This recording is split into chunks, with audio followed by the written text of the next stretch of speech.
All right, this is Brandon Slachewski, and this is Dasher's mic'd up. Here we go. Yep, find him. Yep, touch. Here we go, here we go. Yep, Nikki, yep. Here we go, baby. Yep, Cyril, gotcha. Yep, keep going. Here we go. Yep, here we go. Touch. There you go, get that to me. Yep. Which one are we doing here? Yep, yes, go. Let's go. One bench. Here we go. Hey, do you know what we did here? Like, drive wide behind the back, kind of like you fake, like the guy in front of that fakes like he's weak side post, comes strong side, you take it around the net. You got to sell that because goalie stick's going to be there. 83 and 21 are just colleagues. They're just co-workers. But Thomas Murphy, guy's a beast. But we call him Mario. His hands are like silk. Yeah, he's got a cage on. Ocean just took a spill.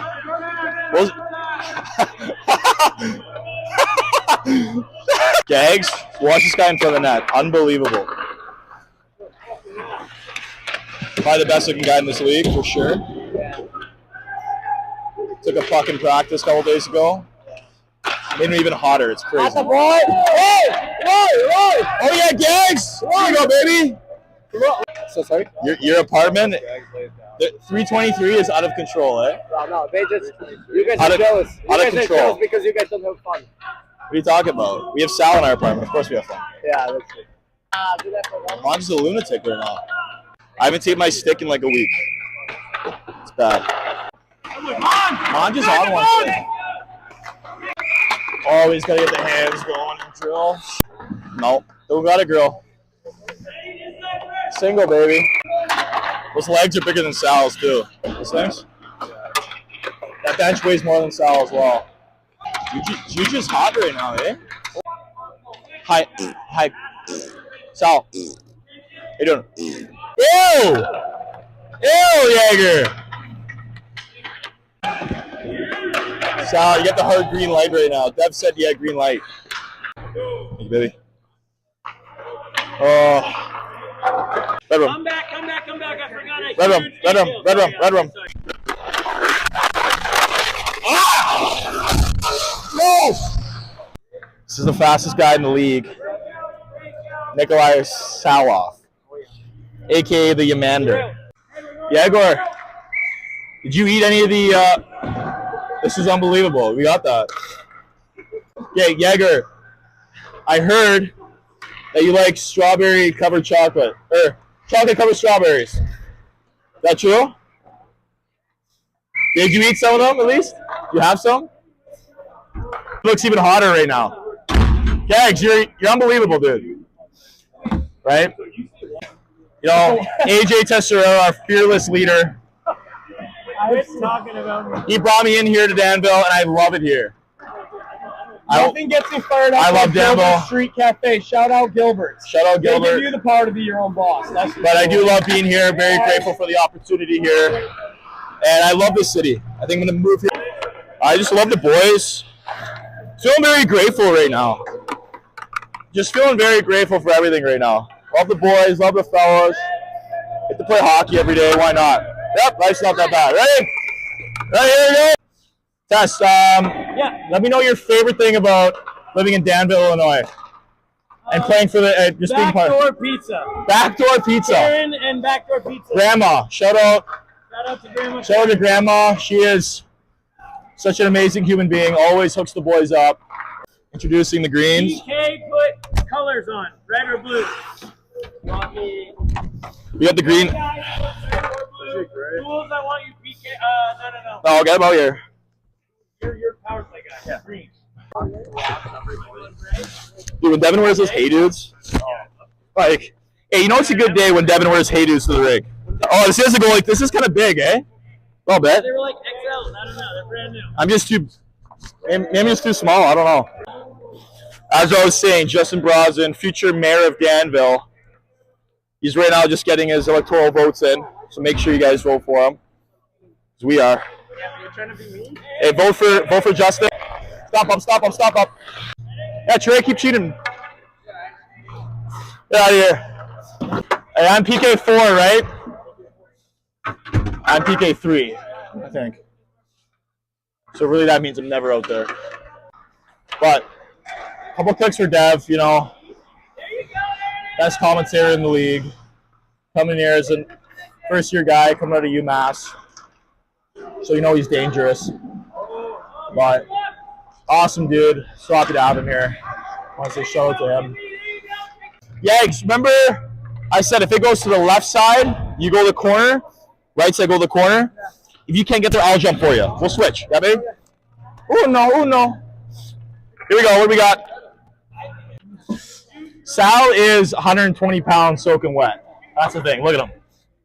I love him, though. He's a great guy, honestly. He has 100. Tess, can I kill? No, not right now. See, PP3 doesn't. PK3 never goes out there. Mario, like we say, he's like not only is he one of the toughest guys in this league, like he could absolutely chuck him, and he is just an animal. But like his hands with the puck, unreal. Dude, just you want to come to blue line? Yeah, get down to like the bottom of the circle. Okay. In between the circle, Okay. I'll go in the blue line. I'll come tight for you if you. Even if you're coming up, yeah. then you can. Hey. No. If I get stuck, I'll get back to you. If not, if they both suck to you, I can turn and go up ice. Yeah. Let's do it. Hey, that's a penalty. That's a penalty. 100% penalty right there. Hi. Yeah.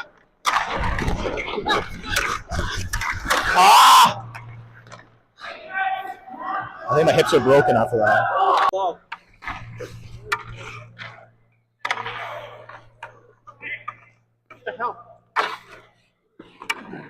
Oh my God. Yeah, baby! Hey, with that diversion I created, see that fake shot through my legs? That was it, eh? Yes. Oh. Watch! Hey! 5-on-3! 5-on-3! Let's go! That's out! 5-on-3! Out! Yeah, don't bite there. Don't bite.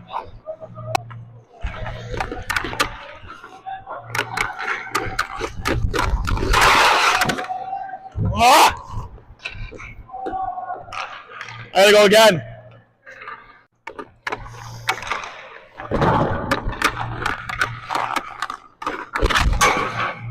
Yep.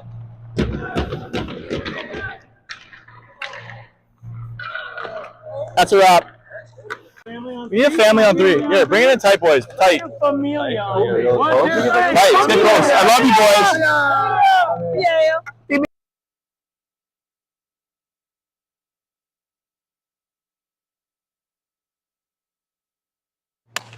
You want one? Yeah, want one? Cool.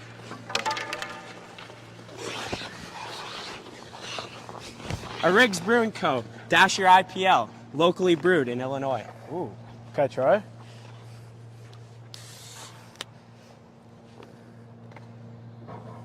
Juicy.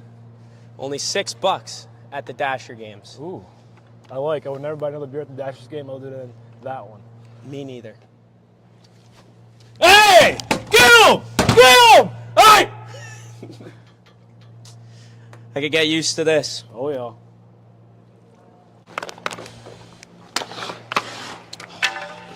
Hey! Just like a Dasher's goal, everyone loves a Dasher's IPL. By Riggs Beer Company.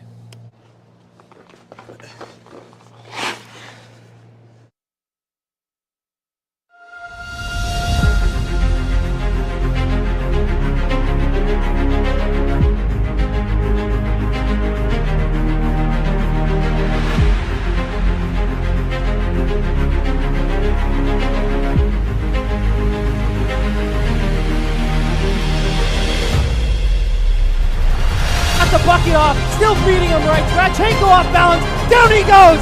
Thomas Murphy with a big fight win, fires up the crowd.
slot. His quick shot, he scores!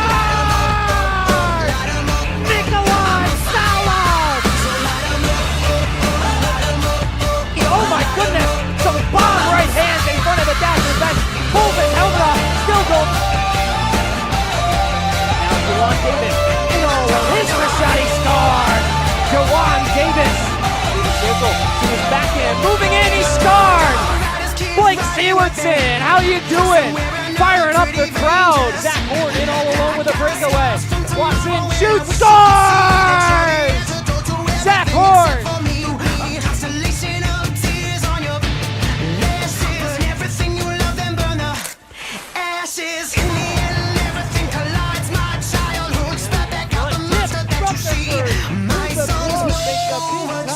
Zinchenko towards the goal, shoots, he scores!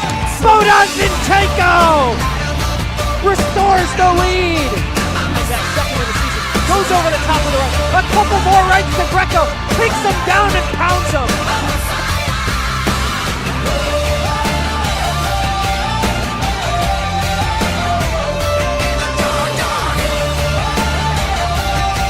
Zinchenko with a couple over the top. He's got him against the glass. Bogdan Zinchenko, a healthy diet of rights.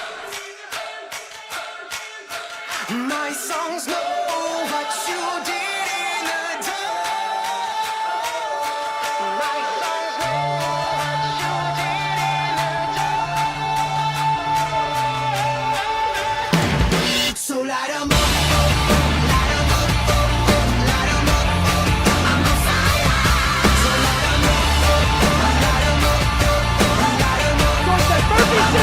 Murphy scores!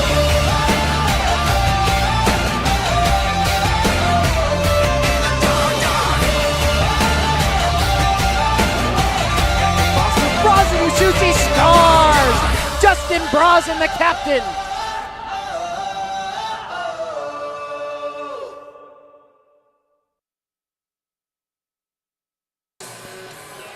Good evening, hockey fans, live from Binghamton, New York. I'm your man, Devin Dobeck, along with you to complete the 6-game season series between the Dashers Hockey Club and the Binghamton Black Bears. Let's, without missing a moment, jump right in to our tale of the tape. The Dashers come in, just about flipped records. Not much needs to be said more there. 16 straight regulation wins for Binghamton. The Dashers 21 in regulation in a row. They have dropped goals for 5.2 to 2.2. The goal differential, a minus 142 for the Dashers, plus 107 for Binghamton. The power play dropped down to 10.3% for the Dashers, 25.7 for the Black Bears, up 0.7 from last night. The kill down to 65.7 versus 85.8 for the Black Bears. And the top versus the bottom of the division. Of course, one of these games has gone to overtime. Binghamton took that as well, but we'll step aside for the anthem and be back in a moment from New York. Workshop for Beetlejuice Jr.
And now performing the Star Spangled Banner, we welcome Brookside Elementary School Chorus.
Great job by EPAC Kids Theater Workshop.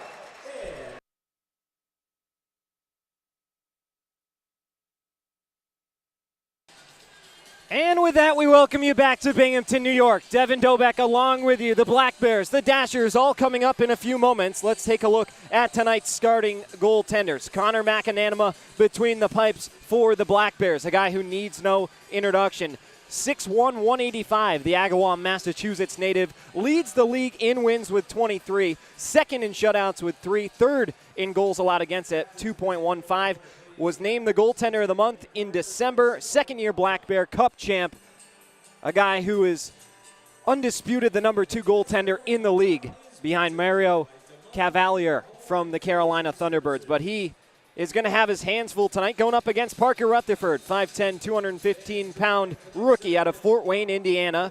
Played last night for the Dashers, made a career-high 61 saves, so congratulations to Parker, but comes in with a record of 117, 0-2, an .891 save percentage, 5.13 goals against average. Still looking for his first shutout. Those two squared off at center ice the last time they were the goaltending tandem. Connor McAnanima soliciting Parker Rutherford to come down to center ice, and they brawled. You just saw that in our intro video. So we'll see if any of that is in store tonight as we take a look at the starting lineups. First for the Dashers, they'll go with a similar look to last night, except they plug Yasuke Jumanji and Colton Wyzak into that starting lineup. It'll be Sewardson, Davis, and Jumanji the top unit, followed by Malat and Wyzak the defensive pair. Parker Rutherford in goal. As for the Black Bears, same 5 on the ice as yesterday. They just make the change in goal with Egbert for McAnanima.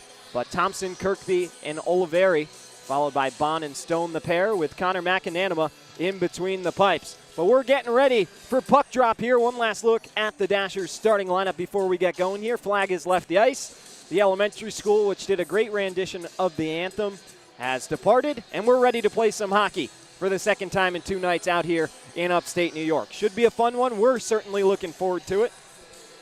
Before we get going, huge shout out to the Binghamton Black Bears community and their fans for everything they did, providing the players with all kinds of cool snacks and toiletries and things to take back to Danville. So appreciate them and all their efforts and all of their support, along with the Binghamton Booster Club. Carolina did much of the same as well last week.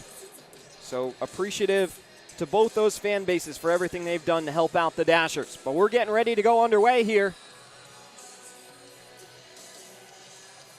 McAnanima, a .919 save percentage this season, has not lost a game since January 4th against the Port Huron Prowlers. He's been locked in for the last month and a half, and we'll see if the Dashers can find a way to crack him. As the puck is dropped and we're underway at 7:04, a minute ahead of schedule. Quickly it comes back into the Dashers zone. Nathan Malak goes up the wall for Yusuke Jumanji, a guy who hasn't started too much for the Dashers, but plugged in there, had his first goal last weekend against Carolina, and starting to earn some more respect from Steve Esau. Thompson through the legs past to Oliveri, who chips it back up ahead for Thompson. Thompson curls away from the pressure of Malat, now into the circle, drops it down low for Oliveri. It took 10 minutes and 45 seconds for Austin Thompson to open the scoring last night in a 9-goal effort for the Binghamton Black Bears. Skated away with that one rather handily, as Davis takes the puck from Jumanji, who goes hard into the wall. Oliveri gives him a couple extra. Sewardson taking exception. Those two get tied up in front of the Dasher bench, still having a conversation. And finally, Oliveri will shut it down so Stubbs can join the play. Dale Dion, the professional veteran, out there for the Binghamton Black Bears. As I mentioned last night, the only guy on Binghamton's roster who has played for a different team this season. That was the Monroe Moccasins, where he spent 5 games at the beginning of the year. Also, Darian Benchik will be making his debut tonight. 5'8", 174 pounds out of Dover, Pennsylvania. The 24-year-old making his debut. Prior to being here was at Lebanon Valley College from 21 to 25. 62 points in 104 games. 22 goals, 40 assists. As the Dasher is able to get it out of the zone quickly. Jesse Anderson skating it down deep. Joe Leonti, who made his debut for the Dashers last night, gives him a couple hacks. Now right back the other way. Here's Stubbs leading a 2-on-2 break with Mott. Flips an area pass back to the near side. Hess door to door with a Black Bear there. Puck comes out to the point. Jesse Anderson down to a knee, keeps it in, tipped in front. And that one might have went off the side of the post, in front again, they score. It's Stubbs. Sitting all alone, untouched in the slot. And when you give him that kind of time and space, he's not going to miss too much. And it takes just a minute 40 for the scoring to open here in Binghamton. They already lead it. It's 1-0.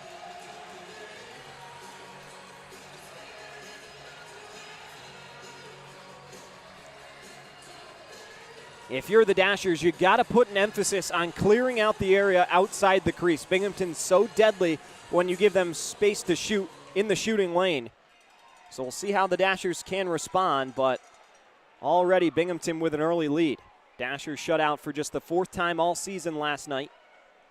They've been shut out 2 of the last 3 games going back to the Carolina series. Of course, that a little bit extraneous. As comes out to Weber. Weber tries to send one on goal. The rebound, they score again. Just an unfortunate kick out in front, right to the low slot. Josh Fletcher's there with plenty of room to shoot, and he pulls the trigger. And it's 2 goals in 20 seconds for Binghamton, quickly doubling their lead, and it's 2-0.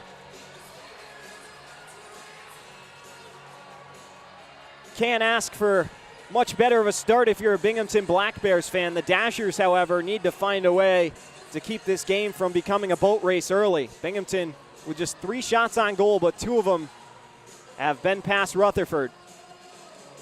And taking a look at it on the Jumbotron again, yeah, it goes off the defenseman, or Will Holden, who was darting through the slot, almost kicked it right over to Fletcher. And now it looks like they'll be reviewing something for a moment. I don't see any referees in between the glass, but maybe Steve Esau, I would imagine, used his timeout early would be the easiest explanation, just to calm his team down, slow the game down. If you're just joining us, Binghamton scored at the 18-20 mark. And then 20 seconds later at the 18-minute mark. First Stubbs, who scored last night. And now Josh Fletcher, another guy with goals in back-to-back games. For Fletcher, earns his 5th and 6th goals this weekend. 6'1", 185-pound forward out of Calgary, Alberta. With a really good weekend for Binghamton. Outscoring the Dashers 11-0 now through 3+ periods. Fletcher sends one across. It glances off Sirota's stick, and Wyzak is going to pop it out. Jumanji goes down, no interference call coming. Blake Siewertson gains control of the blue line. Tried to spin one down in front, but it was cut off by Weber. That's Nicholas Poirier out there, or Poirier, I should say. Was scratched from the game last night, returns to the lineup for Binghamton here tonight. Of course, no Gavin Yates, who left the game last night after going down hard into the end wall. And that sidelined him. Not sure how much time he will miss, but definitely a big loss for the Black Bears, a guy who's got over 300 points in his career in the Fed. The Dashers, on the other hand, without Lucas Rothi, who's out with a hand injury. Not sure what his timeline is, but a big loss as wearing the assistant captain A for 1 game gets hurt, and now the Dashers are down one of their leaders out there on the ice. We get another whistle, and the draw will come down to the Binghamton end. Will Holden looks set to take the draw. TJ Prexler and Quinn O'Reilly complete the line out there for the Dashers. It'll be Kirkby, Oliveri, along with Cam Clark out there for Binghamton. As the puck is dropped, but they're going to say it's a false start. Oliveri emphatic, not happy about the pump fake that the linesman may or may not have done before dropping that biscuit. We'll take a look at the referees. Believe we have a different crew from last night, but of course our stats don't want to load for the time being. This pass goes off of Oliveri's stick in deep. Zach Slinger, who's been flexed to a forward now. He's always been a forward by trade, but was putting in defensive minutes for the Dashers. But he's out there. Will Holden down in the corner has it stolen away by Thompson, who sends one in front looking for Kirkby. It pinballs around and once again belongs to Prexler. Prexler through center ice. Saucer pass over to Slinger. Slinger drives the net and shoots, and it goes over everything off the end wall. Kirkby from north to south leading a 2-on-1. Prexler hopping back into the play. And a good stick from the Dasher back check breaks that one up. They're going to need a lot more of that against this Binghamton team that's so good in transition. as Brad Arnott gets dumped there. Arnott made his debut last night. He's got some words for Tyson Kirkby back in the offensive zone. Dan Stone, another big piece of this Binghamton team. 6'4", 205, best plus minus in the league, and that improved last night. As the Dashers will send the puck in deep, where Connor McAnanama will touch up with it. Shots 4-1 in favor of Binghamton. Last night the Dashers scraped across just about 15 shots on goal. Not a whole lot, and Nolan Egbert earned his second shutout of the season. As sent in front, touched up to the point for Anderson. Anderson pulls the trigger into traffic. Sean Doyle back out there after being out of the lineup last night. He returns. Bowie Slark's not active for the Dashers tonight as well. So a couple changes for Esau. Is in front, a quick chance, swatted at again by Chris Mott. And he'll spin another one in the direction of Rutherford. It comes all the way out to the point to Dale Dion. And will continue to play on. Inside 15 minutes to go here, period one, 2-0. The Black Bears in front early. Doyle spoons it around the wall. Arnott's going to have to be the first one there. Can't catch up to it. Sirota knocks it away off his blade. Yasuke Jumanji in transition. Trying to turn things around. Gets it to Davis, who gains his own. Davis shoots low and off the pad of McAnanama. Dale Dion sends it up the wall to Sirota. And now here comes Benchik. Benchik, the rookie, over to Anderson. Anderson shoots, glove save, Rutherford, and he'll hold on to that one for a whistle and our first media timeout here. We will take it, 14:25 to go here in the first period. It's already 2-0 Binghamton. We'll be back in a few moments to New York.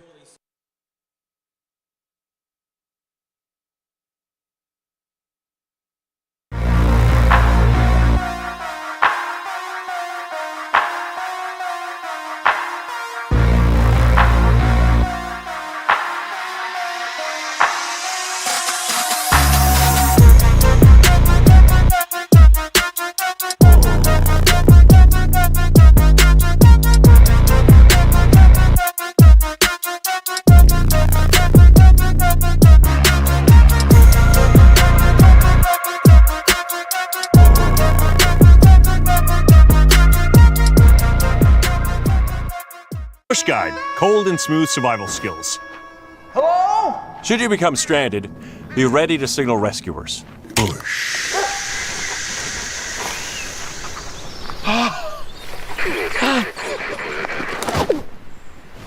How long have I been out here? About 12 minutes.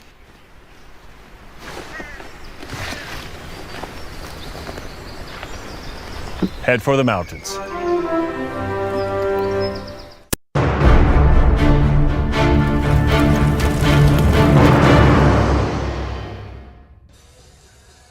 Back here inside the Visions Veterans Memorial Arena, Devin Dobeck along with you for the call as Poirier's shot goes wide on the glove side of Rutherford, comes around the wall to Yasuke Jumanji, who flips it up off the glass, down it dribbles in front of Davis. Back over to Weber. Weber will take it out of his own end, weaving through a couple dashers, runs into Jumanji, and Jumanji grabs it for a moment. Now it's Benchik right back into the dasher's end.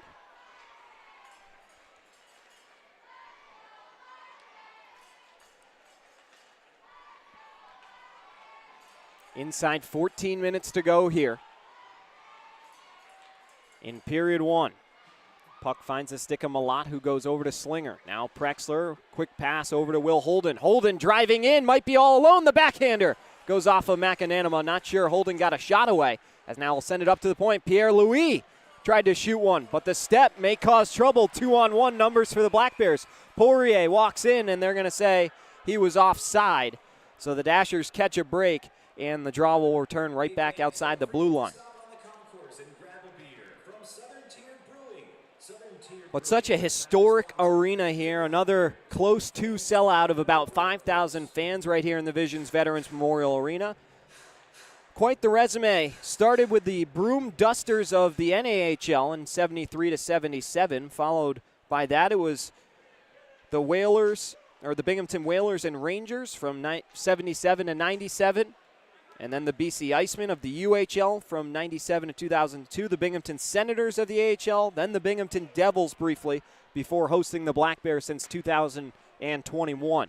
So a cool venue and a perfect spot to play your home game, especially as a top team. As Pierre-Louis is going to take down a Black Bear right over Rutherford. I'm sure that will warrant some sort of response from Binghamton, but Pierre-Louis just took out his goaltender, Rutherford, who slips out of the trouble. He appears to be okay, but Austin Thompson, a big guy that fell down on him, 6'1", 210 from Leamington, Ontario.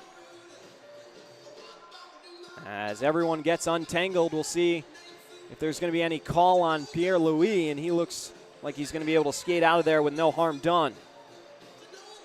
Pierre-Louis now going to say his apologies to Parker Rutherford, as it looks like Pierre-Louis just gave Kirkby a little slash in the back. Kirkby jawing with him as Pierre-Louis heads to the bench. I would imagine we will see some fights at some point in this game, just with the injuries that have transpired, everything that's gone down, and of course, frustrations boiling over. Shot comes in from the point off of Stone Stick and goes wide, all the way out to the point. Bond spins one, but they're going to say he was offside, and so we'll have to do another face-off outside the blue line.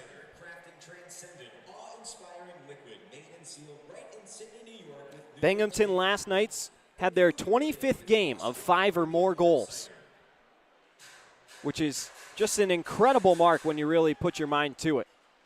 They've actually scored 5 goals in more games than they haven't. Just 17 where they've had less than 5. And, of course, when you've got only 5 losses, you got to be doing something right. As Arnott might have got caught up high by Thompson. He gives him a slash. They're going to get tangled up. Arnott drops his stick, and Thompson wants no part of a brawl. Down low here, Stone cutting to the net. He gets taken down, and they're going to call a penalty here on Sean Doyle. Kind of just an awkward circumstance with Doyle on the back end, and he's going to go for 2 minutes. So it's going to be the Dashers' first opportunity on the kill. Binghamton had 3 power play goals last night, as it looks like a lot of signage in the Visions Veterans Memorial Arena. But the Dashers, for their first Carnegie Dumpstar penalty kill, will have to go to work. Dashers penalty to number 41, Sean Doyle. 2 minutes for tripping. 2 minutes for tripping, the official call. Swung back over to Bond. Bond to Oliveri, who drops it back to Stubbs. Quick touch pass back for Oliveri. Into the middle, looking to set up a triangle for Stubbs, which is what we saw last night. But this time unsuccessful. Across the 12-minute mark here in period 1. Kirkby gets it in the high slot, loads up and shoots, and it goes over everything. Kirkby tried to just fillet that one over the glove of Rutherford. It's Bond. Gives it away to Malott. Bond keeps it in with a beautiful stick at the blue line, but Davis luckily able to finish the job. Sewardson was cherry-picking again in the event that puck got out. Oliveri in between the hashes rips a shot, saved by Rutherford. Jawan Davis, who does have a shorthanded goal for the Dashers this season, elects to just dump it in deep. It's now Kirkby on the stretch pass from McAnanama. Picks it up inside the blue line. Over to Sirota. His pass knocked away by Jumanji, but Stone will recover. Halfway through this minor penalty assessed to Sean Doyle in his 3rd game with the Dashers. Kirkby over to Ramekers. One-timer, he scores. Power play goal for Binghamton. And they've widened this margin early on. 3 goals in the first 9 minutes of the period. And if you're the Dashers, you got to find a way to play discipline against this Binghamton team that's so lethal on the power play. Sean Doyle with the infraction. And Binghamton cashes in. Scott Ramekers, who did not score last night, but picks up his 12th goal of the season. Joined the Black Bears late last season, the final 8 games before winning the Cup. That's his 3rd power play goal. As it looks like we got a bit of a standstill down in the corner boards. Looks like they're going to bring the ice crew out to fix some things up, as we'll sit here tightly. While we have an extra minute, let's take a look at the upcoming schedule for the Dashers. We got into it briefly last night, but just to recap, live with the Binghamton Black Bears here tonight. The score 3-0. The Dashers then will return home March 7th and March 8th to host the Monroe Moccasins. March 7th will be the Danville Youth Hockey Food Drive, so bring canned goods and things that you typically bring to a food drive to help them in their efforts. And then March the 8th will be our first responders night. Dashers will be in specialty jerseys that Jessica Mitchell just got into the office. Excited for those, and they'll be available for auction after the game. So stay tuned for more information. Might even be a live auction for that game. So we're looking forward to that. And then after the home weekend, the Dashers will head for their first 4-game set, spanning from March 13th to March 16th. They'll start with the Baton Rouge Zydeco, closing out the season series with them at 7:05 Central. And then they'll go to Mississippi for 3 straight. Those start times are a little different. We'll update you on those next weekend. But Mississippi with 3. Mississippi, the second least points in the league, in front of just the Dashers. So that will be an entertaining 3-game set. Excited to see what both teams provide there. But in the meantime, we'll stick here in Binghamton, as it looks like still some conferences being had out on the ice. Not sure exactly what for, but the ice crew will exit. And it looks like we're getting ready to drop the puck once again here with 11:07 to go in period 1. Shots are 9-3 in favor of the Black Bears. So they're scoring at a pretty good clip here thus far. As faceoff is won by Binghamton once again.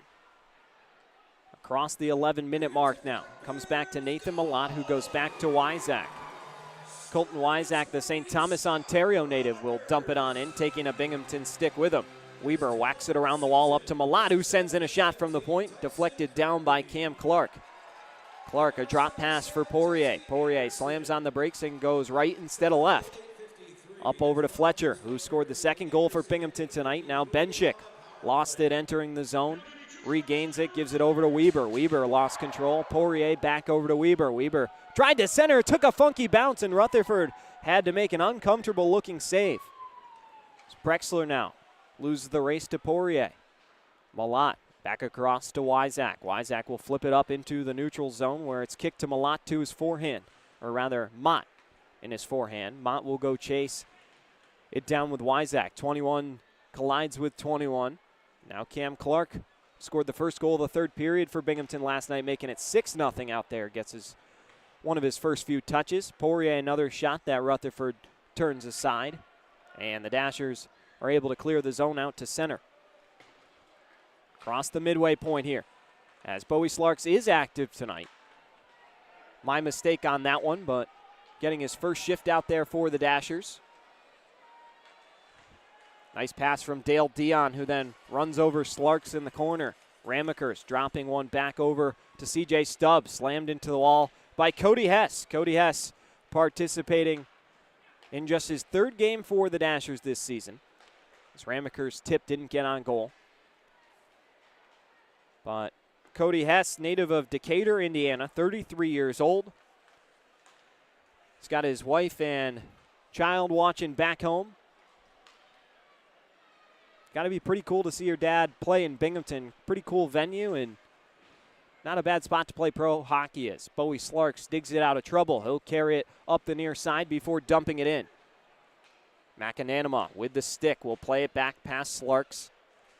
It's going to be Jesse Anderson now, escaping the zone. Puck belongs to Arnott. Arnott will send it up and out of play, and we'll get another whistle in our next media timeout here from Binghamton. They add another and make it 3-0, as we'll catch our breath and be back in a moment right here on the Dashers Hockey Network. Winter's coming. Think your furnace is good to go but want to be sure? For a limited time, CU Trade Services Kashevsky Heating and Air is offering a $65 basic operational check to get you ready for the cold. Need plumbing or electrical work too? CU Trade Services Kashevsky Heating and Air now proudly serves the Danville area for heating, cooling, plumbing, and electrical services. Call CU Trade Services Kashevsky Heating and Air now to book your basic furnace operational check at 217-442-1454 or visit cutradeservices.com today.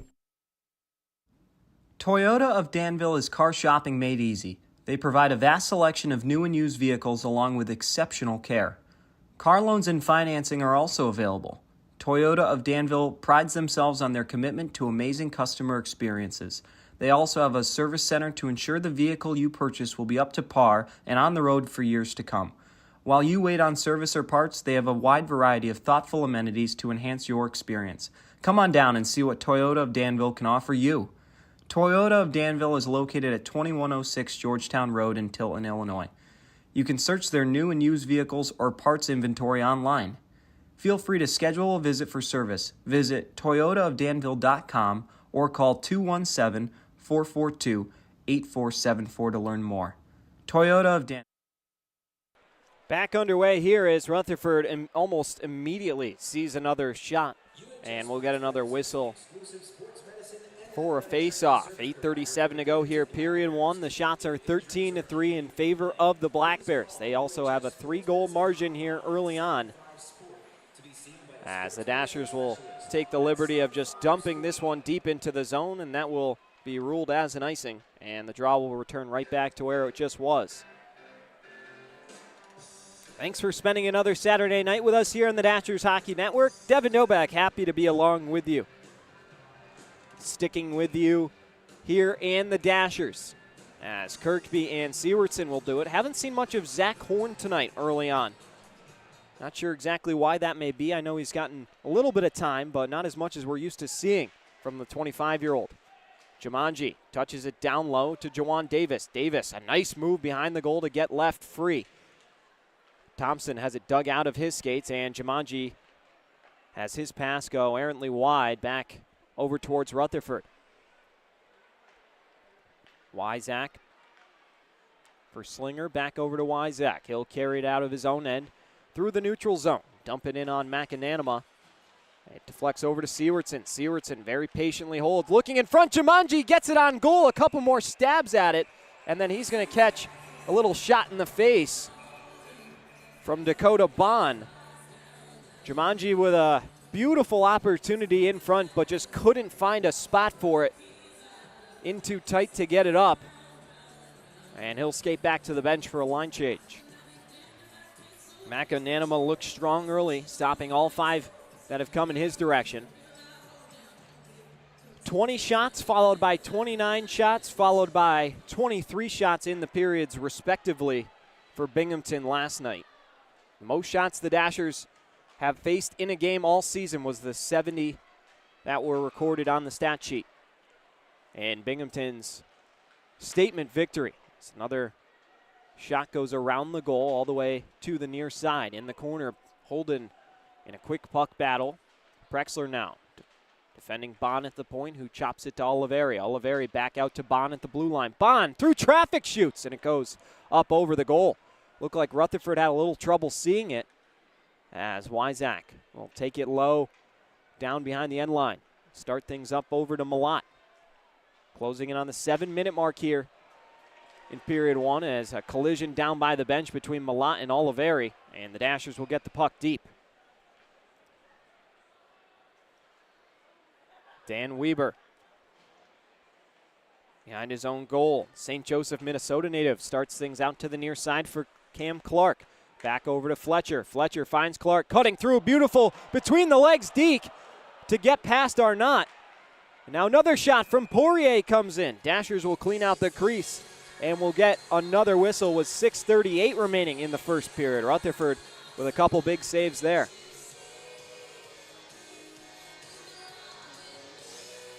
Binghamton leading in the shot department 15-5 right now. Dashers had just 4 shots in the first period yesterday, so already trending in the right direction in that regard.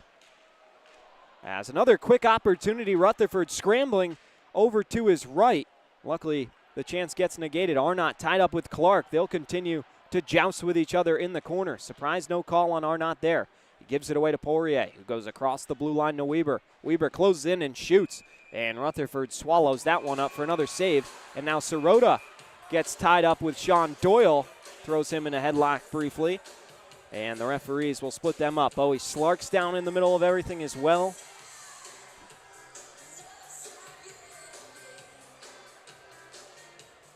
Yeah, definitely a couple more arguments being had down low there. Like I said, this game, tensions are bound to boil over at some point. Just a matter of when. As Arnott caught a shot up high. And then Doyle just tied up his man and skated off.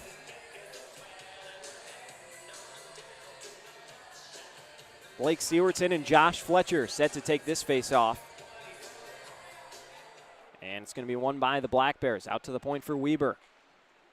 Stolen away by Yasuke Jumanji in the defensive zone. He'll flip it in for Davis to go chase down behind the goal. Davis on the right of the goal mouth. Slammed into the wall with a nice check by Josh Fletcher.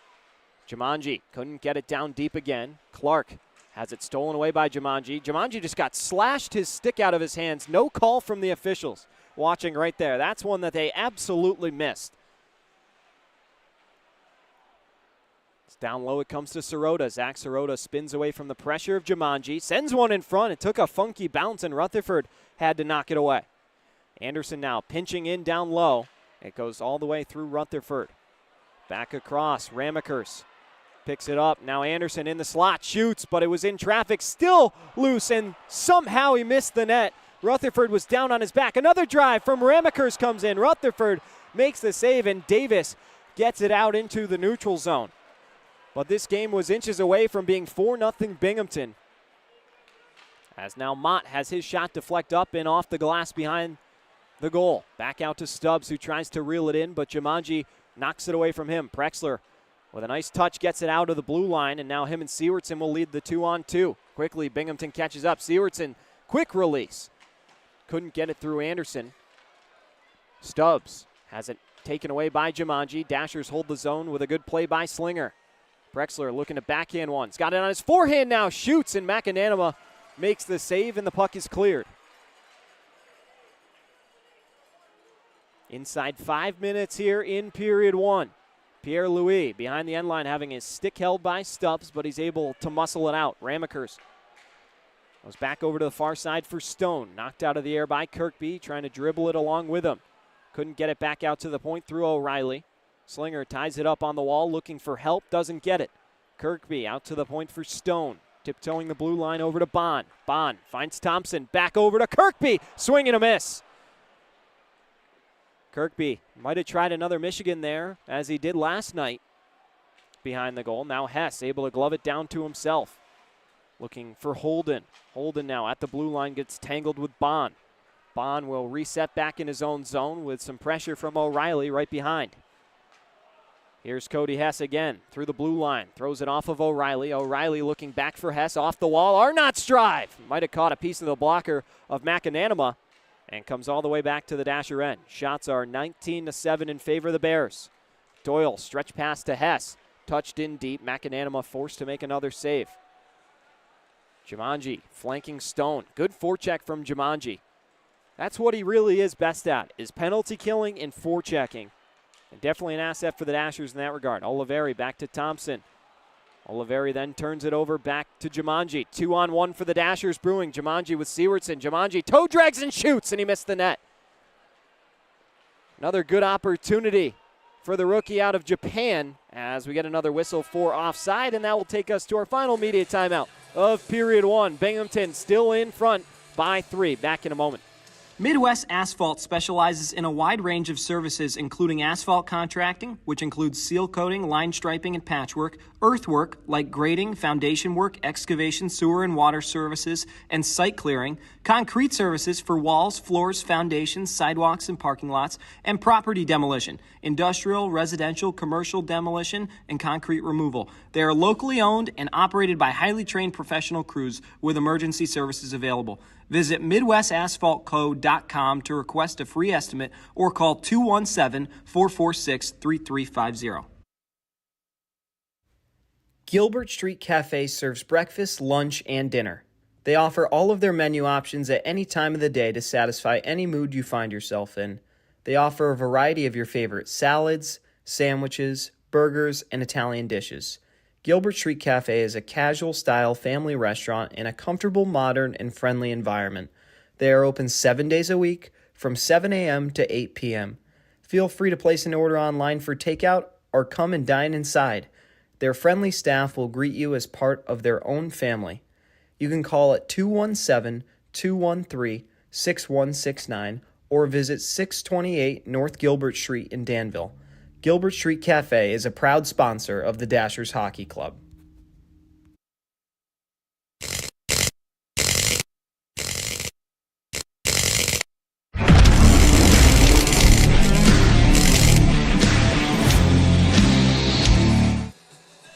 And we welcome you back. Just over 3 minutes remains in the first period of this one. Sewardson quickly controls it in the offensive zone. Might have got hooked behind the play. Looked a little awkward trying to get that puck in deep. Now Fletcher, quick breakout across to Benchik. Benchik gains the zone, but tried to go through Wyzak and met his elbow. Good strong play by Colton Wyzak here in period one. Davis takes a hit from Clark. Weber lost a hold of it, and Davis is able to clear before Sewardson throws it into the far corner. Benchik chased by Malott. Puck belongs to Poirier now. He'll go up to Fletcher. Now back over for Weber. Gets through everyone down to Slinger in the corner. He'll wrap it up around the boards for Hess, who touches it out into center ice. Mott will take the liberty of allowing his team to line change. And he'll go do the solo forechecking for Binghamton. Slinger quickly up in the direction of Leonti. Leonti a couple stick checks trying to knock the puck back away from Stubbs. Got to be careful there. Watch out for the slash. It's now Anderson from his own end, wheeling with speed up the far side. Gives away to Stubbs at the blue line. Couldn't be speared out by Leonti. Slinger gets reversed by Anderson. Mott in front, threw it through the crease on an empty goal, but missed his mark. And the puck comes back to Dale Dion back in the Bears' end. Inside 100 seconds to play here. And a fun-filled period one. Shots are still 19-7 in favor of the Bears. It's back the other way.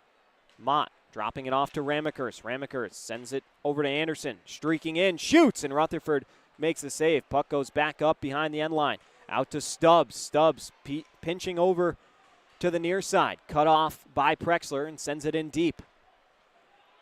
Now Slinger goes high off the wall to dump the puck in. This shouldn't be enough for an icing. Good clear from the rookie that time.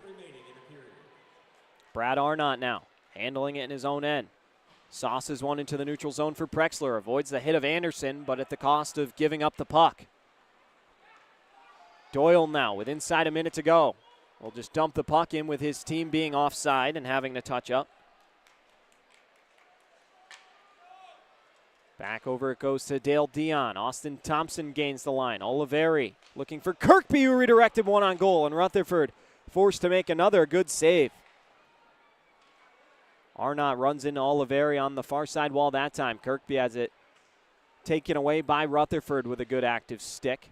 Dashers now give it up the wall through O'Reilly's legs. Davis was trying to give O'Reilly a one-on-one battle. Dozen seconds remaining here in the first period. Oliveri, maybe one last push for Binghamton. Gives it away to Wyzak. Wyzak looking for help. Gets it to Jumanji. One-on-one. 1 second left to go. Jumanji drives, shoots, and it's a save made by McAnanima. He'll go hard into the boards. Oliveri gives him a spray for good measure. I'm sure if he'd stayed on his feet, he probably would have caught a couple jabs from Binghamton. But that's where this game remains here. 3-0. The Bears in front. We'll take a quick break for 18 minutes and be back in a few short moments for period two between the Bears and the Dashers right here on the Dashers Hockey Network.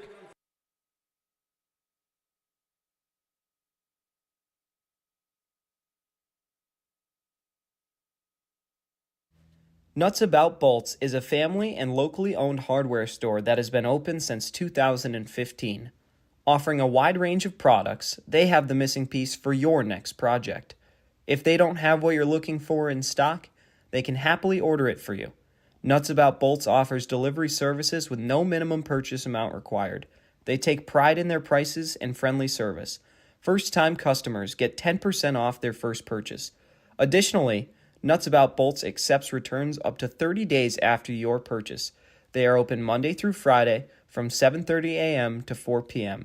and on Saturday from 8 a.m. to 12 p.m. You can call at 217-516-3186 or visit them at 812 Warrington Avenue in Danville to learn more. Nuts About Bolts is a proud sponsor of Dashers Hockey. This is no ordinary cup. This Scooter's coffee cup was served with a genuine so good to see you again smile. This cup has a little boost of energy just for you. This cup came with extra whip for good luck. We lost! You'll get them next time. This Scooter's coffee cup was made by your favorite barista for her favorite customer. So go ahead, scoot on around. Amazing people, amazing drinks, amazingly fast. Scoot on around.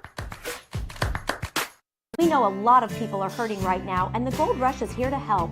We are looking to fill our shelves with your pre-owned items. We pay top dollar for your jewelry, TVs, laptops, tablets, gaming systems, tools, musical equipment, coins, and much more. The Gold Rush Pawn Shop is Vermilion County's best pawn shop, as voted by the Commercial News Reader's Choice Awards for the last 20 years. We have 2 locations to serve you best.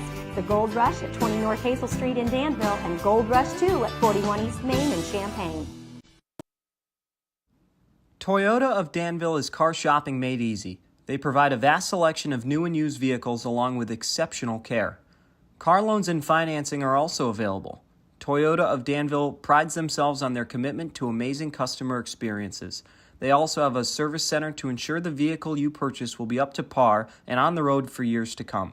While you wait on service or parts, they have a wide variety of thoughtful amenities to enhance your experience. Come on down and see what Toyota of Danville can offer you. Toyota of Danville is located at 2106 Georgetown Road in Tilton, Illinois. You can search their new and used vehicles or parts inventory online. Feel free to schedule a visit for service. Visit toyotaofdanville.com or call 217-442-8474 to learn more. Toyota of Danville, the fun place to buy. It's time to come home to Carpet Weaver's Flooring and Furniture Gallery. We don't want you to just like your new floors. We want you to love them. From waterproof floors and carpet to furniture and design advice. You've got a team of experts on your side. Now get our best prices of the season on every carpet and floor. Complete your room with furniture and accessories. Buy it all with free financing too. Come home to Carpet Weavers. Where floors, furniture, and family meet. Just because it's cold outside doesn't mean you can't have a bounce house. Make your party one that the kids and maybe some adults will remember. Dishman Inflatables offers a wide variety of different sizes and styles of inflatable fun. They pride themselves on exceptional service and affordable prices that can make any day a celebration. Turn your backyard into a princess palace or a pirate ship. There's even dunk tanks available. Located in Bismarck, Illinois, Dishman Inflatables will continue to serve Vermilion County in both Illinois and Indiana for years to come. Follow Dishman Inflatables on Facebook or call 217-474-6319 to learn more. Dishman Inflatables. We rent you the fun for your party.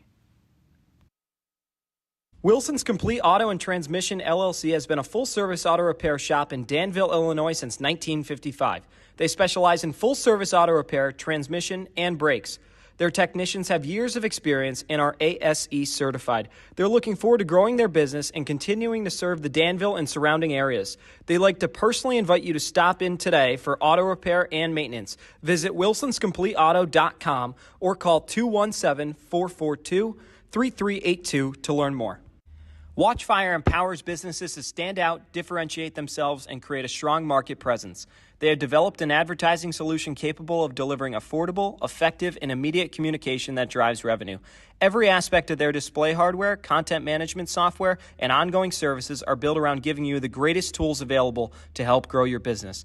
Their world-class engineering team crafts each design and specifies each component to deliver worry-free performance and longevity. Their designs are thoughtful and intentional, aimed at delivering unparalleled uptime and stunning visual performance to a variety of different venues. Watchfire LED sign products carry their commitment to excellence and include the industry-best parts and factory labor warranties. Watchfire, the industry leader in quality, reliability, and customer service.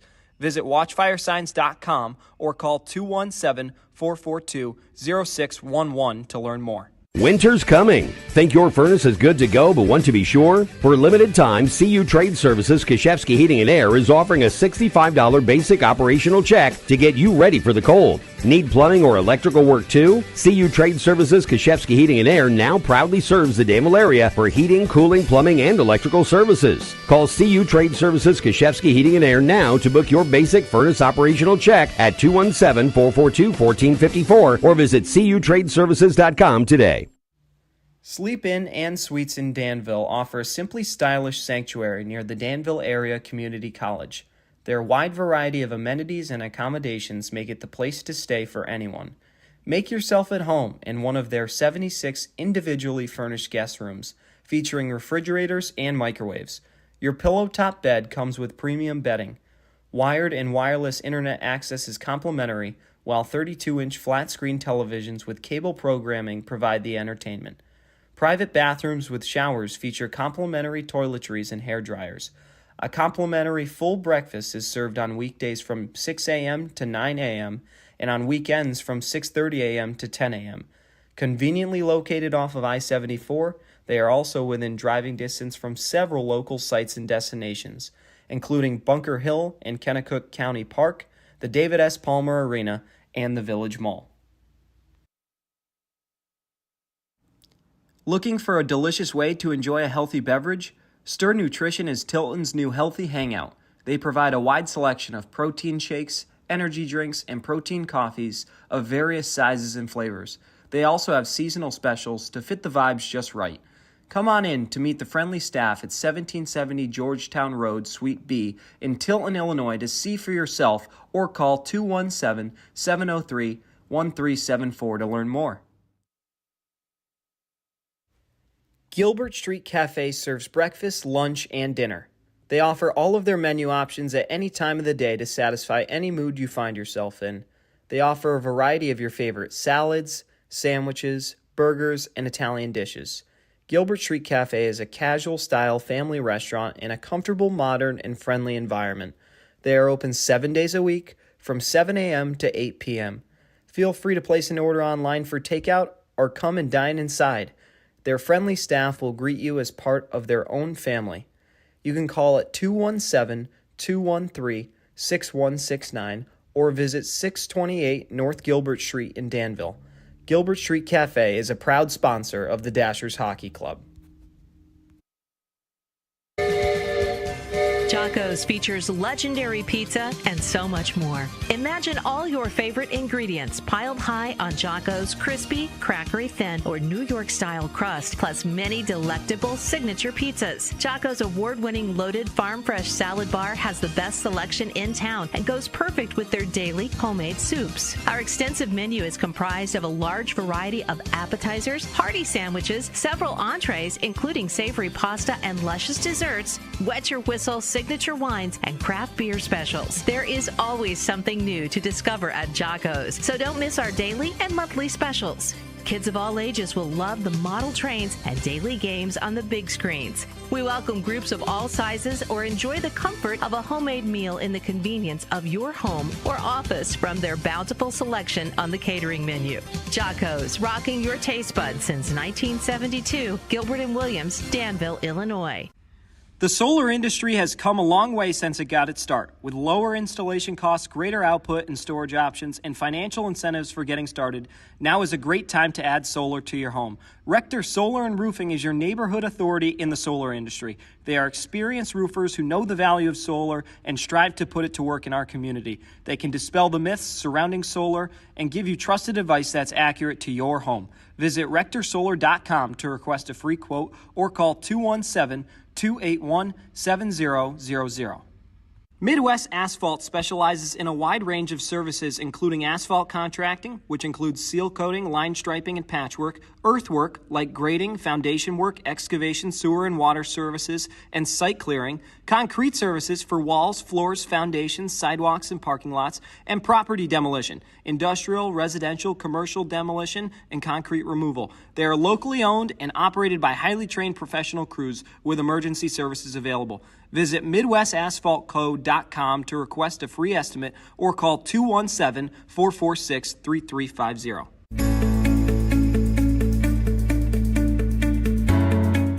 One word I use to describe Fisher National Bank is caring. Caring is taking care of the customer's needs, not just their financial needs, their family needs, their community needs. We participate in the community. We support the school like no one else in town. We look at what we can do not as how it affects our bottom line, but is it the right thing to do? Are we good members of the community? We're not just taking from the community, and I think that's what we do best. I've got so many customers that just will come in and spend an hour, and before you know it, the day is gone, and I look and say, oh gosh, I didn't get things done. But you did get something done. You spent time with someone, you learn more about them, they learn more about you. It makes for a better day, it makes for a better business. Fisher National Bank, member FDIC.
Burgers or hot dogs?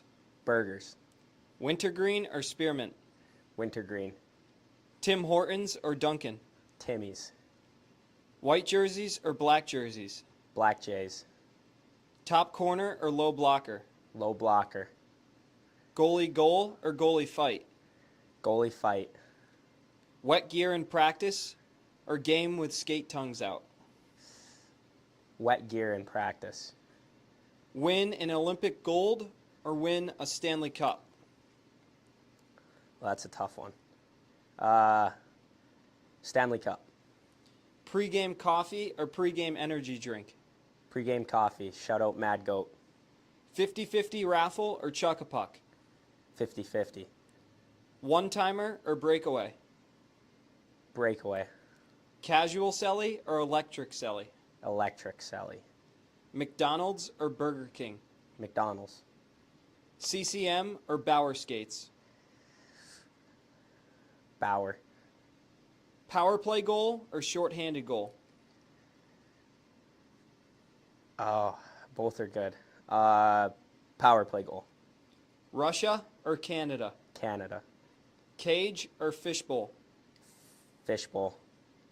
Sushi or hibachi? Sushi. Corona or Dashers IPL? Dashers IPL.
And we're just about set to get period 2 going. Devin Dobeck along with you. Thanks for joining us for the Dashers and the Black Bears. Round 6 out of 6 thus far in the season. The Black Bears with a 3-0 lead through 20 minutes. Let's take a look at tonight's game stats. The score 3-0. The shots 21-8 in favor of the Black Bears. They're 1 for 1 on the only penalty of the game, which was a trip assessed to Sean Doyle, the rookie.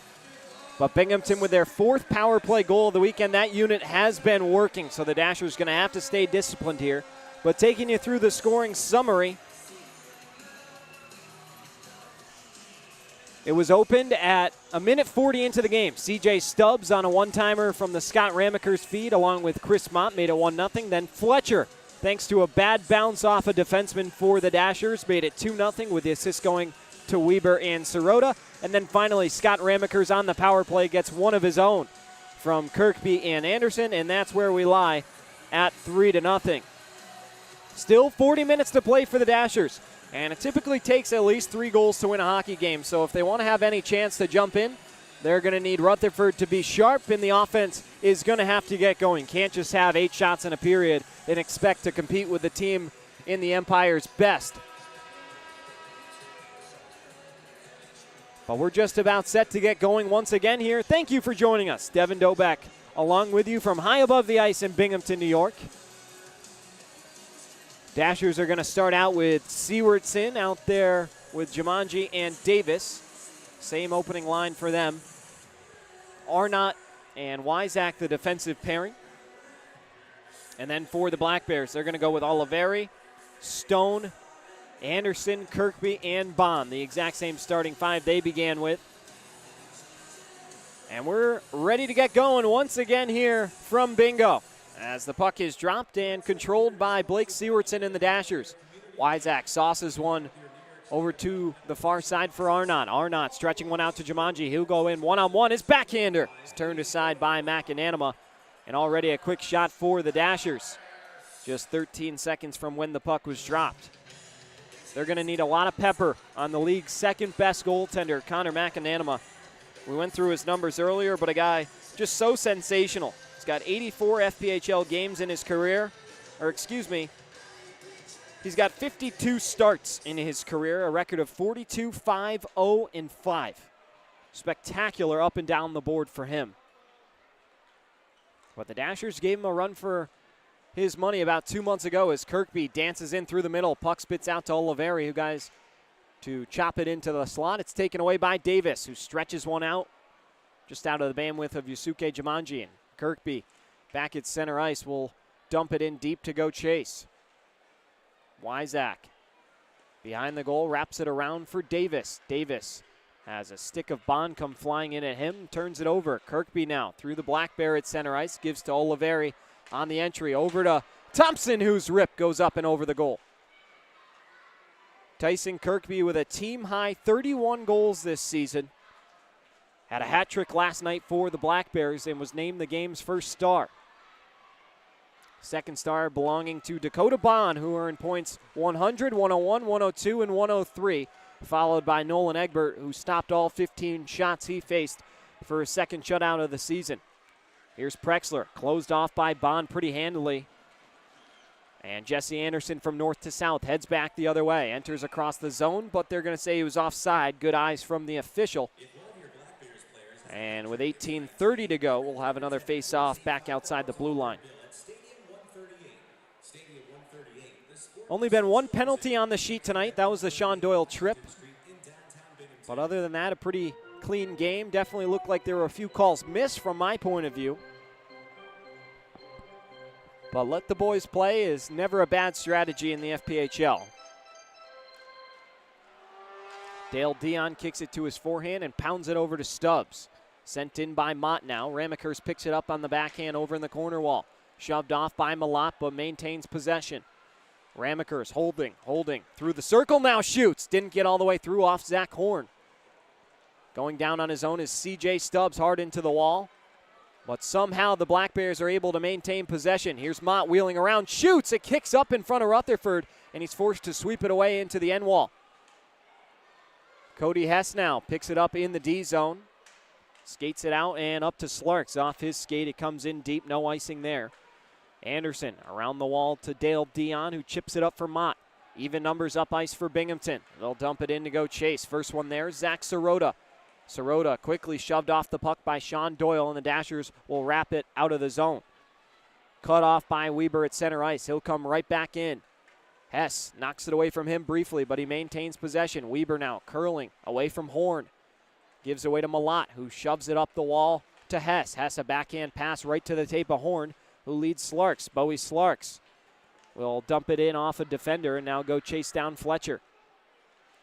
Josh Fletcher, who scored the second goal for Binghamton here tonight, skates it through center ice once again. Drops it off to Poirier, who shoots into the glove of Rutherford, and he'll hold that one for another face-off with 17:01 to go in period two. Shots early on in period two are 3-1 in favor of the Black Bears. Sirota and Sewardson will be set to take this face-off now. And it's won by Sirota. Quick shot comes in off the stick of Clark, and Rutherford will hold for another whistle just 3 short seconds later. Blake Sewardson's been a bright spot for the Dashers this season. Recently named assistant captain earlier this week with Lucas Rothie. Points leader for the Dashers, had 4 goals in the weekend against Athens, which was 3 games.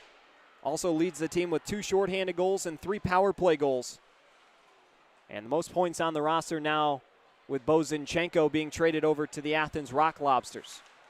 Davis, good back check, wins away the puck and swings it over to Jumanji. Jumanji from his own end goes through the neutral zone and leads Slinger. That one gets chopped up. Davis, they say, touched it, so it will be offside. And the draw once again will be just outside the blue line.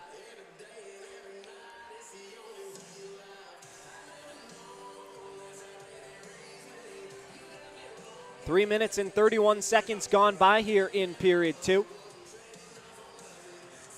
Dashers and the Black Bears going at it for the final time this season. The 4th matchup at the Visions Veterans Memorial Arena. The other 2 were in Danville. One of those games going all the way to overtime.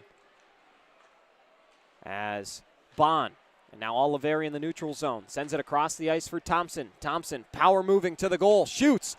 Crossed up Rutherford, but he's able to recover and pounce on that one to get another whistle with 16:16 to go. For those of you that like angel numbers. Not sure if that classifies as one, but it's got to be some sort of good luck for somebody. My brother wore number 16 in high school. Shout out to my brother Brady. Prexler across the line, gives to O'Reilly. O'Reilly lost it, and so Prexler's going to have to go touch up back onside. Puck comes all the way around the wall to Dakota Bond. Bond swings one around in the direction of Dan Stone. Stone wheeling out of his own zone will gain the line for the Bears. Pinching down low into the corner, Malat bangs him into the wall, but he's able to sweep it around to the far side. Oliverian back down low to Stone, the defenseman looking to pinch back up to the top, sends the puck for Thompson on the backhand. Thompson being worked on heavily by Arnott, just caught some sort of elbow to the face. Arnott was leaking in the intermission, and it looks like they're going to get him for a penalty here, and the Dashers will be shorthanded for the second time tonight. Binghamton's 1 for 1 on the power play, as the Dashers are set to go to work for their second Carnegie Dumpstar penalty kill.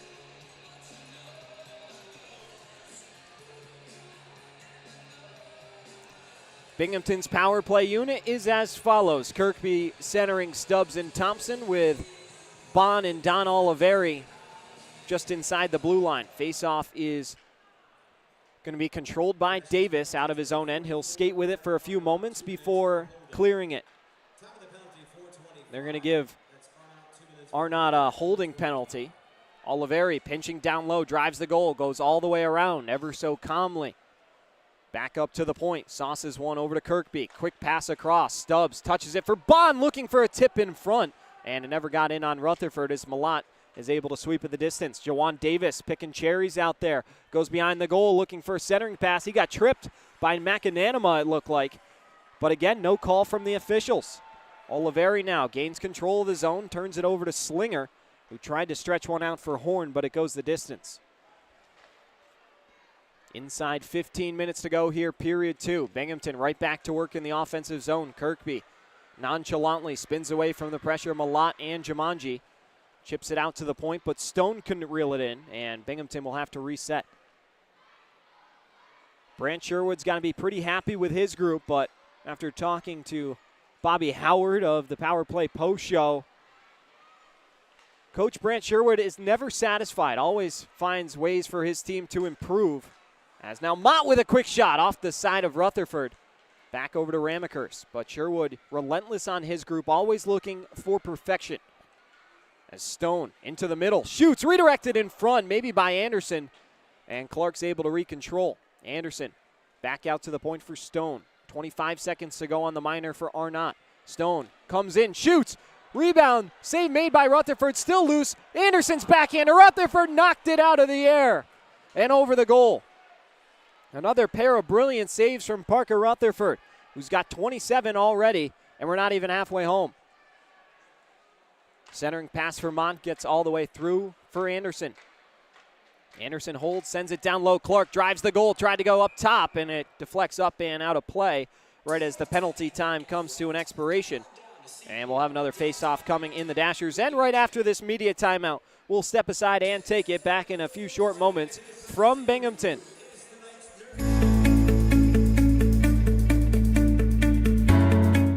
One word I use to describe Fisher National Bank is caring. Caring is taking care of the customer's needs, not just their financial needs, their family needs, their community needs. We participate in the community.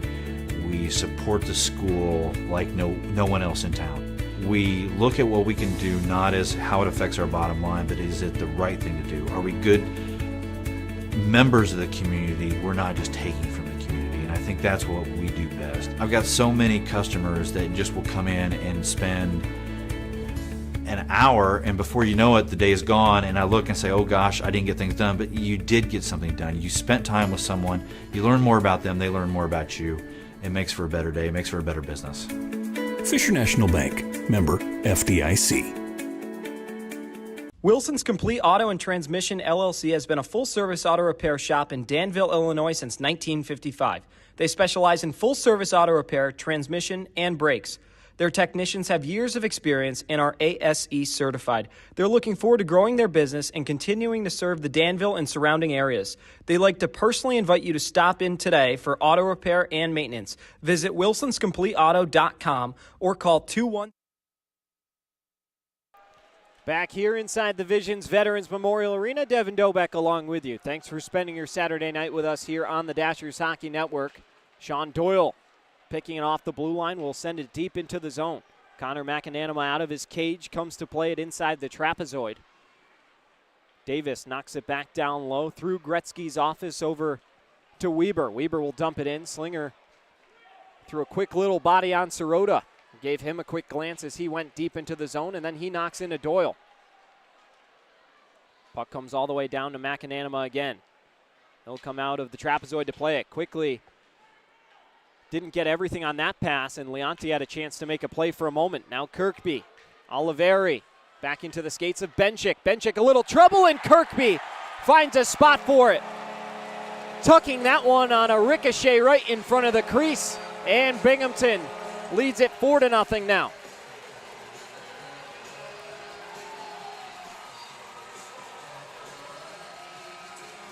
Just another unfortunate bounce. There's been a handful of those in the weekend against Rutherford, and Binghamton is going to make it pay one way or another. And Tyson Kirkby now with his 110th goal scored as a Black Bear. That is a new franchise record. So congratulations to Tyson Kirkby, the captain, as he throws a stick up and salutes the crowd for a brief moment.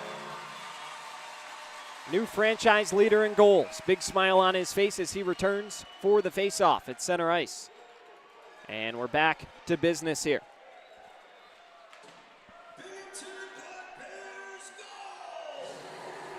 Loic Pierre-Louis behind the end line in the corner. Sends it up looking for Prexler. It gets all the way through the length of the ice, and this one will indeed go for an icing.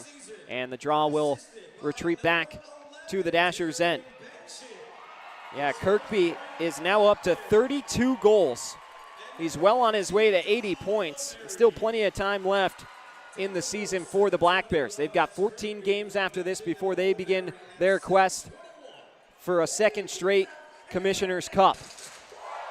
Out to the point, it's Weber. Down low to Thompson. His quick shot kicked away by Rutherford. Another good one on Kirkby.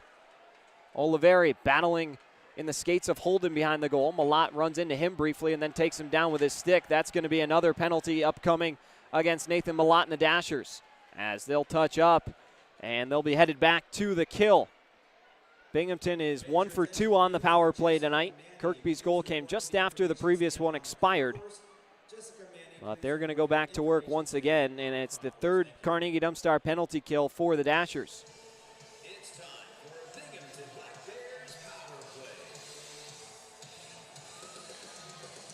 So Horn, Arnott, Jumanji, and Wyzak, the killers out there for the Dashers. As the puck is dropped, Bond over to Kirkby. Kirkby into the middle for Stubbs. They set up so well as Thompson tries to go up high and in tight. Kirkby looking for Stubbs. It comes all the way out to Bond. Now Oliveri at the hash, looking for a tip in front, and it just went wide on the stick side.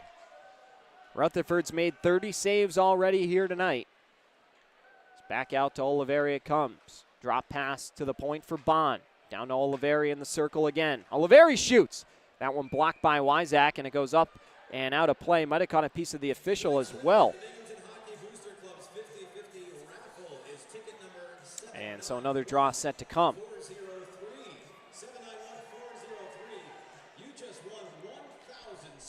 But yeah, Binghamton, the only team in the FPHL where everyone on their roster has a positive rating, plus-minus wise, meaning there hasn't been a guy on the ice who's had more goals scored against than goals scored for. So pretty impressive stat there, and just speaks volumes about what their offense been able to do. Oliveri for Stubbs. Stubbs back to Kirkby. His one-timer couldn't uncork it. Slinger right there with him. Out to the point, it belongs to Bond. Back over to Kirkby. Kirkby with a quick decision back to Bond. For Kirkby again, across to Oliveri, whose drive goes wide on the blocker side and all the way out to center ice. 9 minutes gone by here in period 2, approaching the midway point. Kirkby still got it for Stubbs in the middle. His backhander is knocked away by Rutherford. Pierre-Louis runs into Kirkby, who slashed him after the fact as he heads to the bench. On the near side, Stubbs picks it up in the offensive zone, looking for Kirkby again. It comes out to the point. Bond able to control the zone. Skates it back down low before dumping it to Stubbs. Cross ice for Oliveri. Oliveri patiently holding, surveying. Sends an area pass off the wall to Clark, who jabs it down low for Thompson. Inside 20 seconds to go on the man advantage for Binghamton. Stubbs dropping to Bond. Back for Oliveri. Oliveri in the middle for Stubbs. Tried to drop it to Clark. Davis involved in the midst of that. Gives to Bond. Clark's drive. That one caught Zach Slinger maybe up high. He's slow to get up, but appears to be okay. But that one definitely hurt as he'll hobble off the ice. Couple knucks from his teammates in the process. Just 2 seconds left on the Carnegie Dumpstar penalty kill for the Dashers.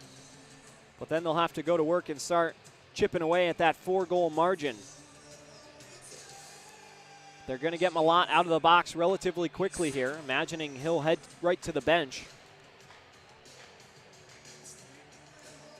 Face-off is won by Horn. Arnott goes all the way around the wall, but can't get it out. Poirier, or rather, a tip in front by Sirota goes off the post. That was Weber at the point who shot it in. Clark now down low for Fletcher. Back into Weber. Weber, great play off the body to maintain possession. Fletcher on his backhand. Finds a streaking Clark, darting to the middle. Has it knocked away by Malott. Arnott through the legs pass to Malott.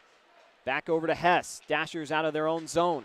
Hess can't complete the task. Fletcher now on his backhand, moves to the middle, shoots. Still loose. Clark with it. Surveying for options. Rutherford back to his feet. Shot comes in, redirected in front, and Fletcher couldn't bury it.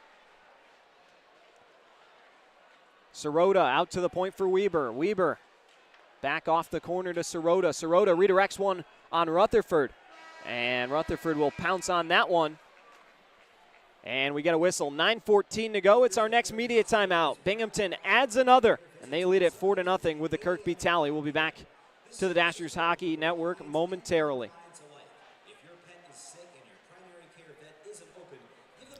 Looking for a delicious way to enjoy a healthy beverage? Stir Nutrition is Tilton's new healthy hangout. They provide a wide selection of protein shakes, energy drinks, and protein coffees of various sizes and flavors. They also have seasonal specials to fit the vibes just right.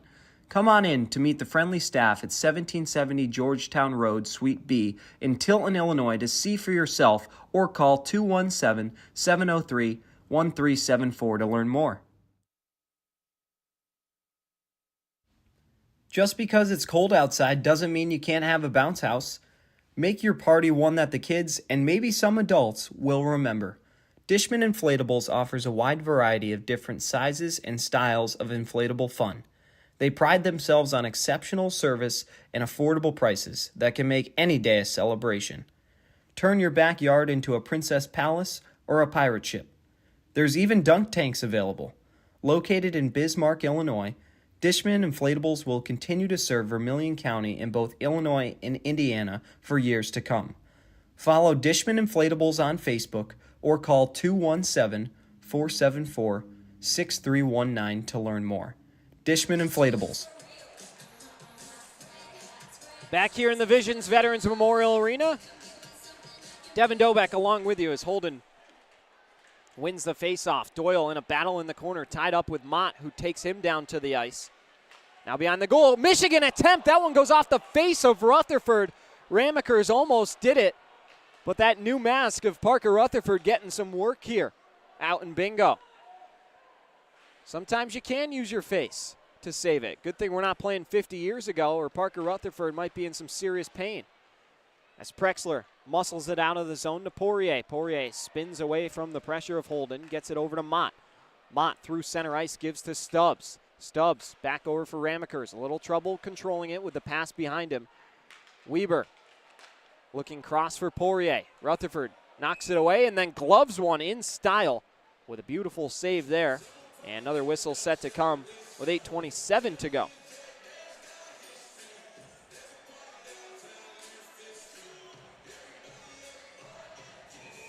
Looks like our clock is frozen for you for a brief moment. So bear with us in that regard. Shots in the period are 18-1 in favor of the Black Bears. It's back the other way. Rutherford will play it off his stick. Score 4-0. Rutherford has made 35 saves across the midway point. Made 61 last night. Will he set a new career high tonight? Sewardson dumps it in on McAnanama. Dale Dion banks it off the stick of Oliveri, who will touch it in deep. Pierre-Louis had a chance to play it. Instead, Thompson the first one there. Tied up by Pierre-Louis. Sewardson will hold. Thought about chipping it out. Instead, will take the area he's got and skate it out. Sewardson across the blue line. Fakes the shot. Nice move by Sewardson. Looked like a hook from Dale Dion there. Sewardson can't believe it. And frankly, I can't blame him. But it looks like one of the officials did get the call right and the Dashers are going to be headed to their first Genworth State Farm power play.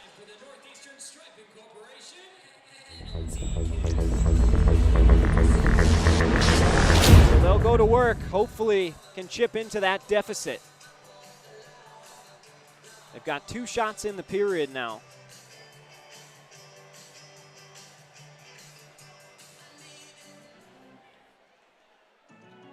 Just about 7.5 minutes remaining here.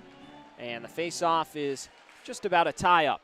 Belongs to Binghamton. Stone will clear it out into center ice off of Wyzak's foot.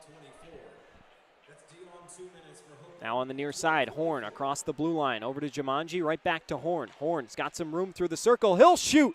And somehow Macananima was able to radar that one through all the traffic and make a brilliant save. So the penalty goes against Dale Dion for a hook. And Zach Horn will once again take the face-off. As it's won by the Dashers, Jumanji tried to chip it back in the direction of Prexler, but it's sent out all the way down to Rutherford. Plays it with the paddle of his stick. Leaves it for Slinger. Slinger up to Jumanji. Yusuke Jumanji off the stick of Stubbs. Dashers finally enter the zone, but not cleanly, and Prexler gives away to Stone, who will send it the 200 feet down to Rutherford. Rutherford chips one for Slinger. Slinger right back after that shot block that looked like it shook him up. Good to see he's all right. Sewardson around Kirkby. Through the zone, has his shot go up and out of play. And another whistle coming. 6:37 to go in period 2.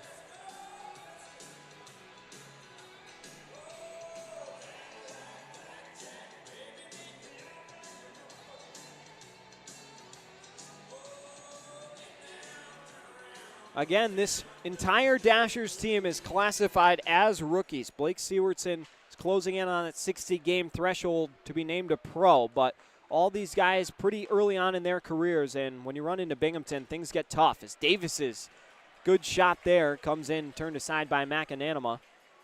Just the 4th shot of the period for the Dashers, being outshot 40-12 through the entirety of the game thus far. Malott now. Stretching one out, looking for Hess, and they'll rule an icing as Weber wins the race, and now we'll come back to the Dasher end.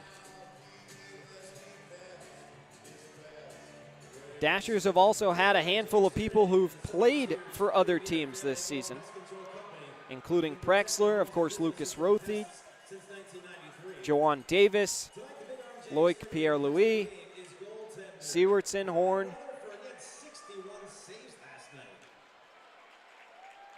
Parker Rutherford just got an announcement for his career-high 61 saves from the public address announcer. Pretty classy move by them as Kirkby shorthanded comes in. He had a shorthanded goal last night, so he goes down hard into the wall. O'Reilly got the best of him, and now here comes the response from Poirier. He'll drop the gloves. Poirier and O'Reilly going to go at it. O'Reilly's not going to throw a punch. Wisely so. Maybe this will be 4-on-4 after that, and Poirier is going to go for roughing.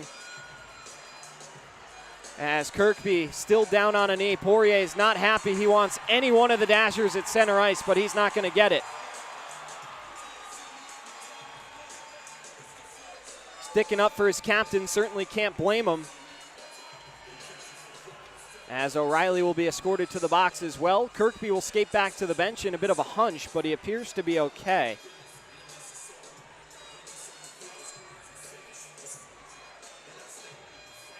So O'Reilly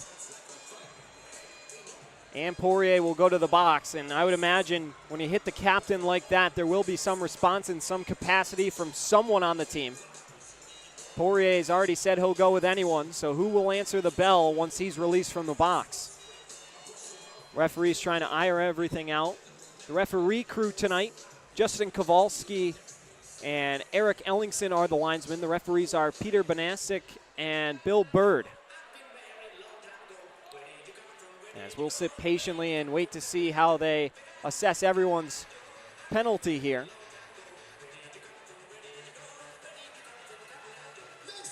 But Quinn O'Reilly, who typically is one to have his tensions flare, smart by him to not drop the gloves and get an offsetting penalty unless they give him a 5-minute major for the hit on Kirkby. They haven't showed it on the video board yet again.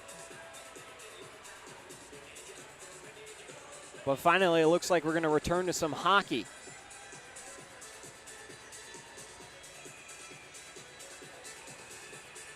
.5:47 to go here, period 2. 4-0, the Black Bears lead it.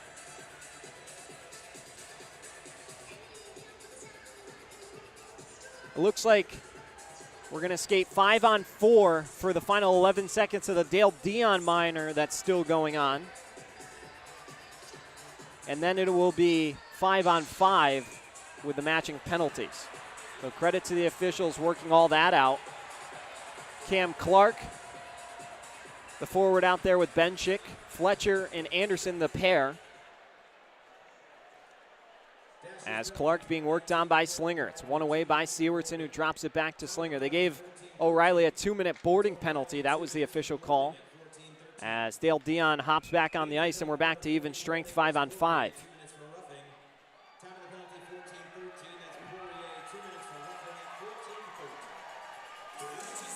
Poirier gets a small ovation from the Binghamton faithful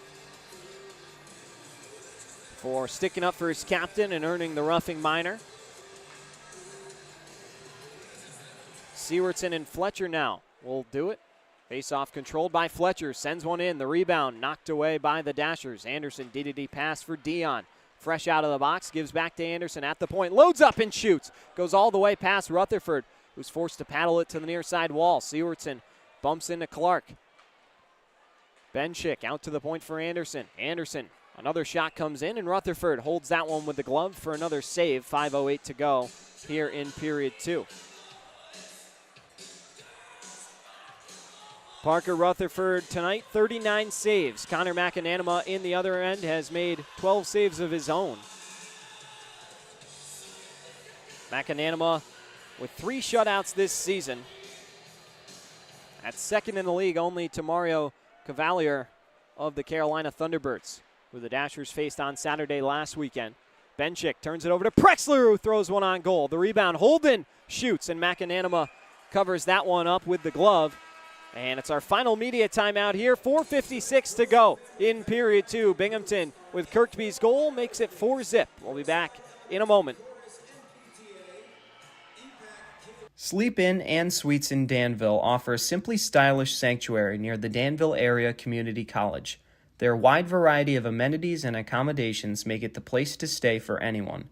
Make yourself at home in one of their 76 individually furnished guest rooms, featuring refrigerators and microwaves. Your pillow-top bed comes with premium bedding. Wired and wireless internet access is complimentary, while 32-inch flat-screen televisions with cable programming provide the entertainment. Private bathrooms with showers feature complimentary toiletries and hairdryers. A complimentary full breakfast is served on weekdays from 6 a.m. to 9 a.m. and on weekends from 6:30 a.m. to 10 a.m.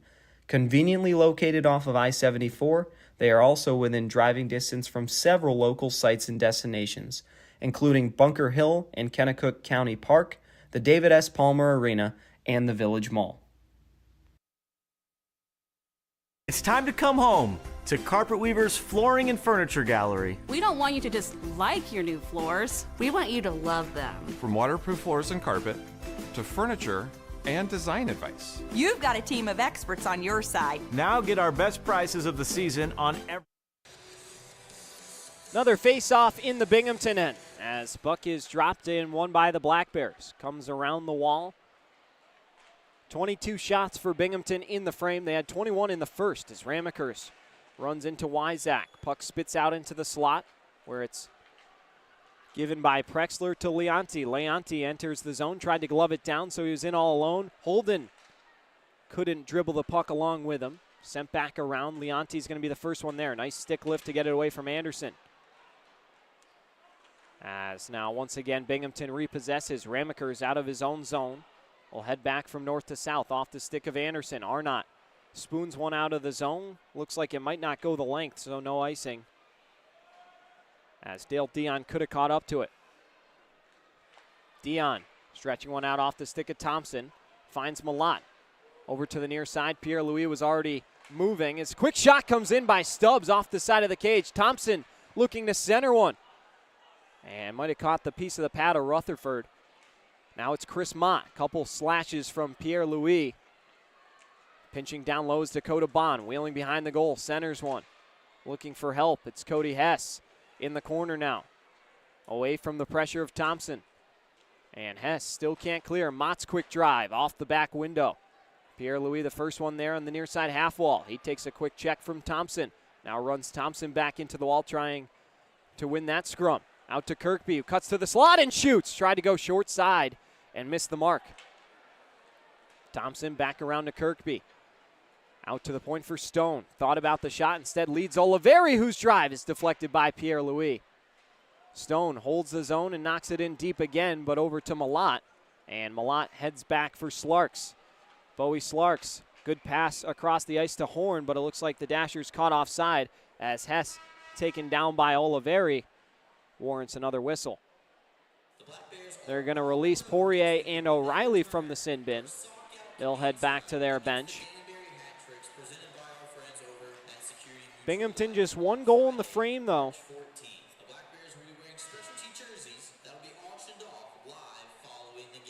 And I'm not sure if this is another media timeout, but certainly looks like they're treating it that way. So we'll catch our breath and hear a quick ad from our friends at Evergreen. Evergreen Roadworks is a blend of Champagne Asphalt, Ileana Construction, pavement maintenance systems, and ProTac asphalt spraying experts with roots dating back to 1946. Together, they leverage their expertise to expand their capabilities and provide enhanced services to all.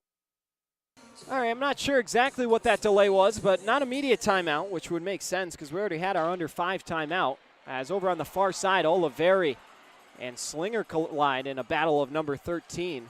Now Kirkby streaking into the zone, sends it across for Thompson. Save made by Rutherford, and he'll hold on to that one with 2:47 remaining on that second period clock.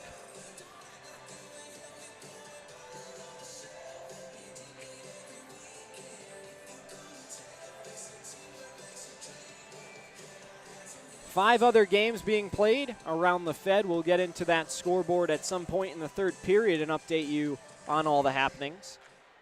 As Binghamton wins another draw, it's Kirkby. Down to Oliveri. Oliveri down low, tried to shoot. It came up and hit Slinger in the face, and he goes down. And he's in some pain. Took a shot earlier. Now Doyle's going to jump Oliveri. Oliveri a couple rights over the top. Doyle trying to get free and can't. Oliveri is going to take Doyle down, and he got an extra shot when Doyle hit the ice. Doyle's going to be in some pain as Oliveri flips his helmet and heads for the bench with a fight win. Still barking as he enters in between the doors, and Sean Doyle will join him.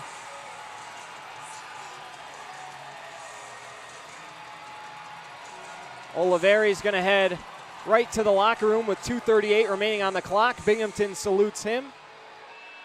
And they might send Doyle to the locker room as well. Depends how they want to play it. And yeah, he will head to the locker room.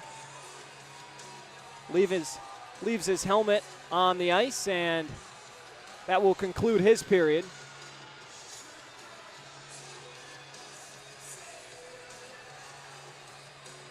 Looked like Doyle just kind of jumped Oliveri, and Oliveri got about 3 or 4 good shots in, and then when they went down to the ice, dropped his elbow right on Doyle's head. But Doyle skated off on his own, appears to be okay. But I'm sure he would have liked to have landed a shot. Oliveri, who stood in at 5'11", 215 against Sean Doyle. Sean Doyle comes in 5'10", 201, the Naples, Florida native, in just his third game with the Dashers, but took care of business. Oliveri, not your traditional fighter, but wanted to do his job. And yeah, his shot came right up and hit Slinger dead in the face. Slinger's going to need some repairs, and then after the fact took a little swipe at Blake Sewardson, and Sean Doyle said enough is enough, and then went right at him. They're showing the fight on the video board. Yeah, it looks like he caught him with a couple lefts, and then, yeah, just an elbow while he was down on the ground. That should solicit another penalty. And then smacked the ref after the fact as well. I'm not sure we're going to get another penalty, but Sewardson and Kirkby are anxiously awaiting to see what's going to happen outside the penalty bench. The young fans are into it. They didn't get to see a fight last night, but they get their first one here tonight.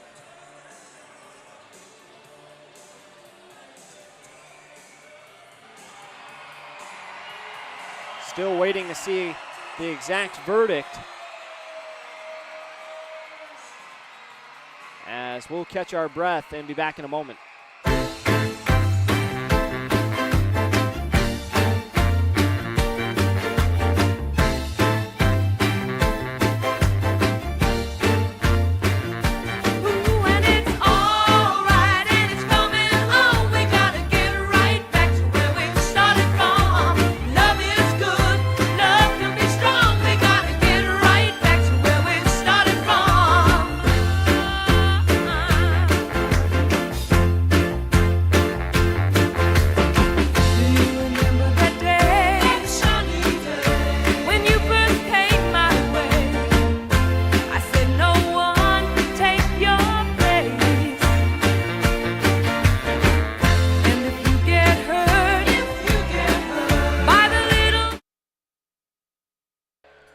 With everything ironed out, they did give Oliveri the extra 2 minutes, which I believe was the right call in light of the WWE elbow he dropped on Doyle when he was hitting the ground. And so the Dashers will be headed to a Jenna Worth State Farm power play once again tonight. 2 minutes and 39 seconds to go in the period, as we're getting set to drop the puck once again here. Dashers on the power play tonight, 0 for 2. As the referee's still waiting on something. They still got the penalty door open. I'm surprised Kirkby is serving the penalty to Oliveri. Definitely not a guy who's typically on the penalty kill, but shocked to see him in the box. And now looks like Kirkby's going to be released. And we'll see exactly why in a moment. Shots are 45-14 in favor of the Black Bears. They had 21 in the first period versus 8. So the Dashers getting outshot here in the frame, 24-6.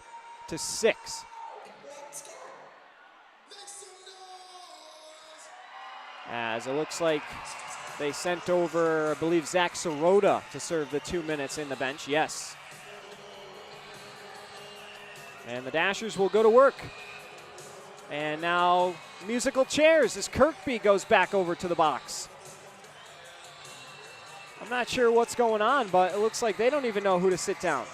Looks like Sirota might join Kirkby. And why this could be is beyond me. There's 4 Binghamton Black Bears on the ice and 5 Dashers. But it looks like they've posted 2 different minors on the board for Binghamton, but they have 4 skaters on the ice. So unless there's a Dasher penalty that has to be served, this is beyond me. As it looks like CJ Stubbs is going to head for the bench, and maybe we'll have a 5-on-3. Maybe an unsportsmanlike conduct penalty. Now the penalty's off the board. It looks like the scorers are just as confused as us. They gave Kirkby a double minor. We'll have to see exactly what all this is because, oh my goodness.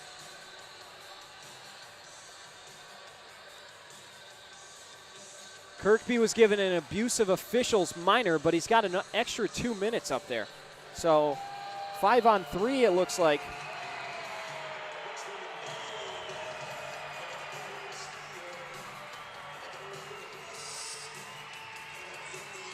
Still confusion. I mean,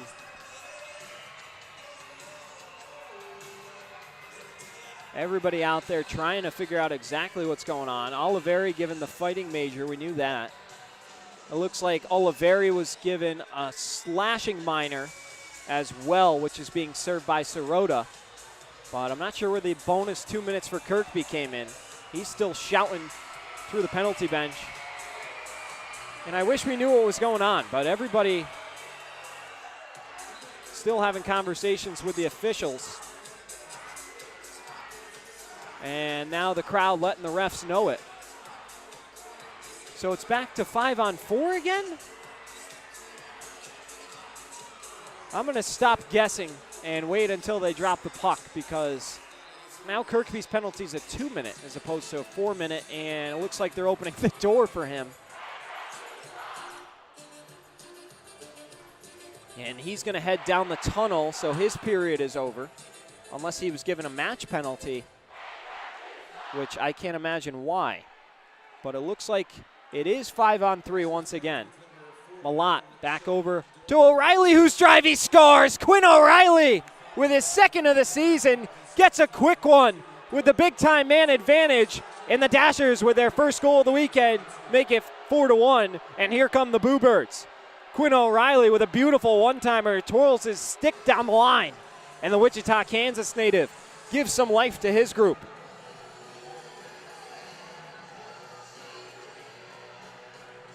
O'Reilly made his debut for the Dashers against the Baton Rouge Zydeco. That came all the way back on January 17th, where he scored his first goal off a face-off. This one very similar, except a one-timer.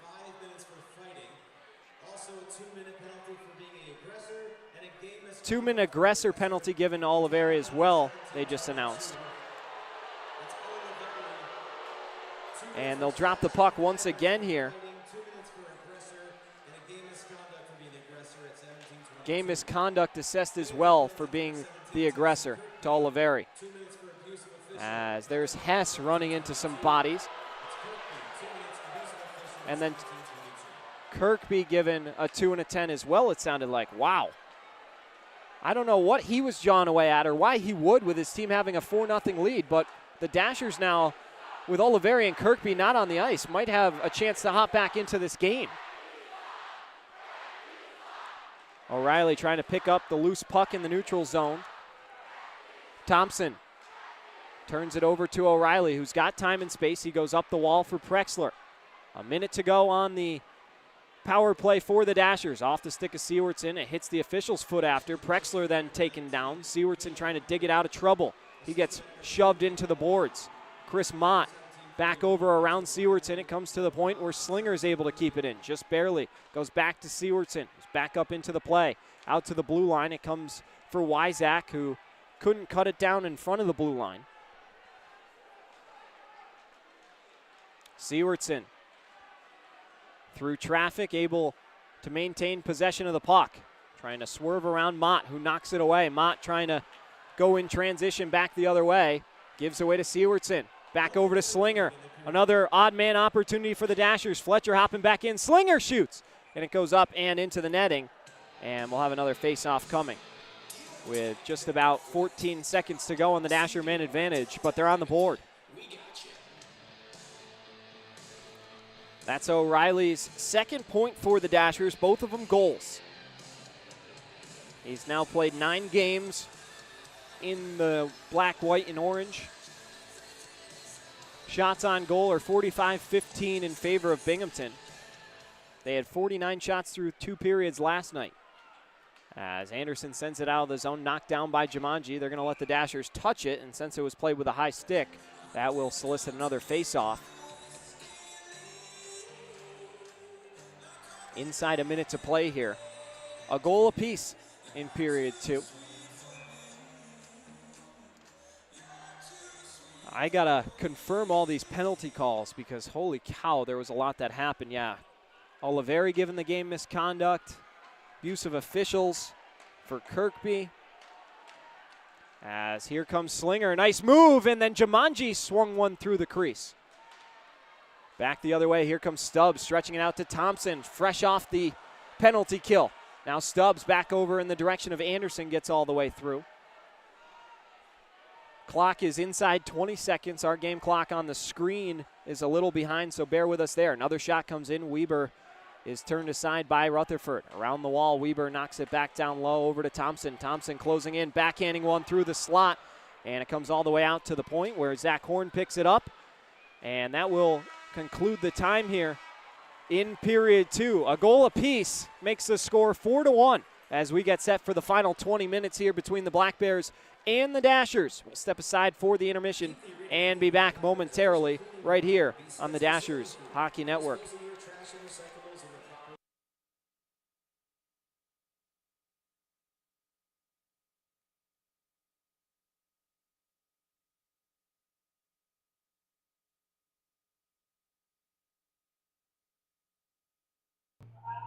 This is Parker Rutherford. And this is Dasher's Mic'd Up. Yeah, I don't know how well it's going to stay on. Yeah.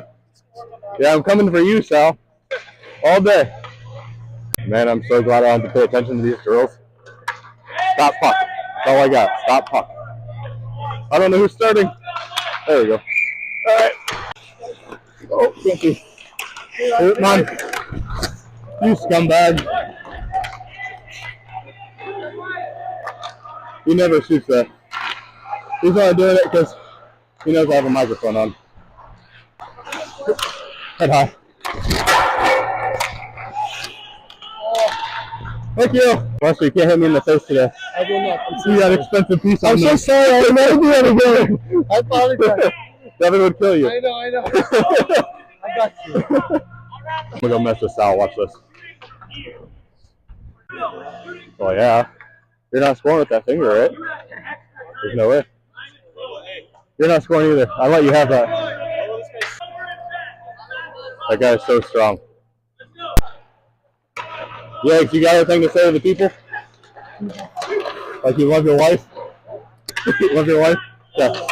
You got that. Loves your wife. Easy peasy. Push up. Push up. Nope, not goals. Nope, not goals. Woo! Nope. 94 is not scoring today. Anymore. He did walk in bottom of the circle. You should have shot it, Sal. No way. Got that short side, open up the face of the blade. He told me it wasn't happening today. His finger's too sore. That's every day now. Fingers sore, his eyelashes hurt.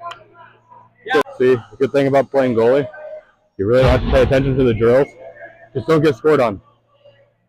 Don't get scored on. It's a lonely position. You're going to hear a lot of random thoughts today. Just warning you in advance. I'm not weird, just a goalie. Same thing. We rescued a cat yesterday. Named it Scooter.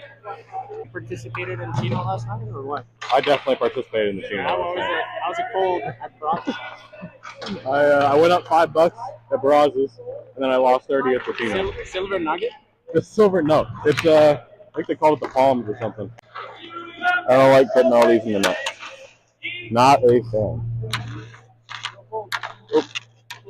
I'm way too OCD for this. They're all going to be against the back. Okay, I'm ready. Yep. Oh, I got it! Yeah! He's not hearing the end of that one when we get home. Not hearing the end of that. Yep, but... Yeah. Somebody almost scored. Just for Sal. Going for a skate. Nobody usually talks to me that much. I wonder why they're doing it today. Weird. They usually don't shoot that high either. It's crazy. I really hope he doesn't dump this hard. Oh, please. Here we go. Come. All yours.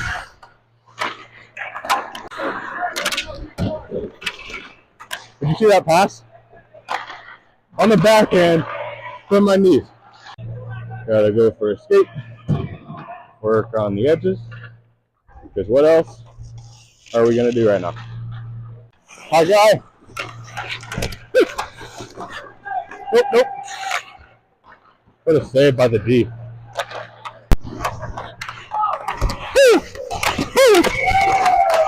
No way! He was eating cookies for breakfast today. Dropped the ball in the parking lot on the way in. And ate them. And still ate them. What a freak. Sal's going high. 100% going high. He never goes glove. Never goes glove. Bo, your gloves are untied. That was a good one. I mean, I kind of look like a giant pumpkin out here. No way. Oh, you scumbag. Never goes 5-hole. I wonder what time Devin wakes up to do his hair every morning. Oh, I'm tired.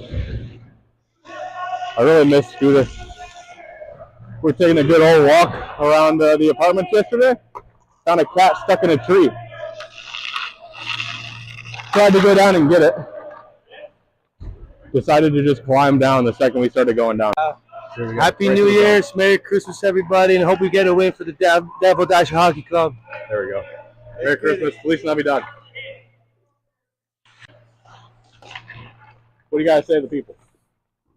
Come to our next home game. There we go. Nothing. I want some strawberries. Nothing. This is ASMR. Mon's just so confused right now.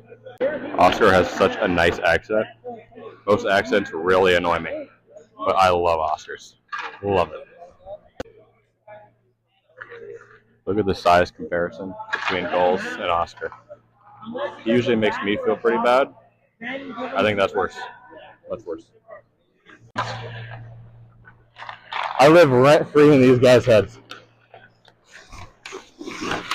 Okay. Gotcha, you eggs. How Kimmy has such disgusting moves on the shootout. I gotta do something stupid. Did I get it? Yeah, I got it. Thank you. So he's a nice guy. Go up behind the back. Nope. I got it. Right off the toe. Don't look at me like that. I know you want it.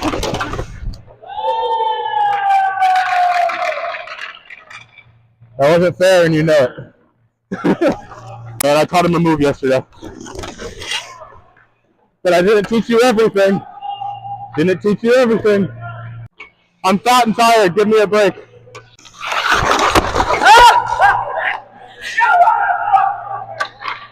Get that on camera. Putting that everywhere. Scorpion. Yeah. There we go. Okay. Yep.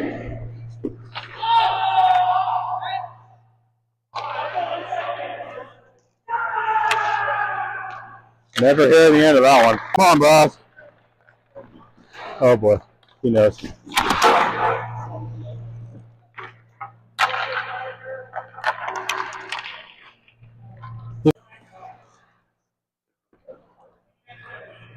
I deserve that. Oh. Honestly, when's the last time Devin won at the casino?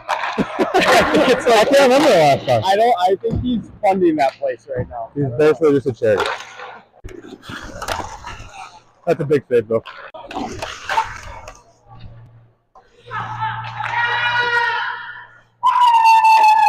I don't know who lost, but I'm exhausted. You're lucky I'm fat and tired.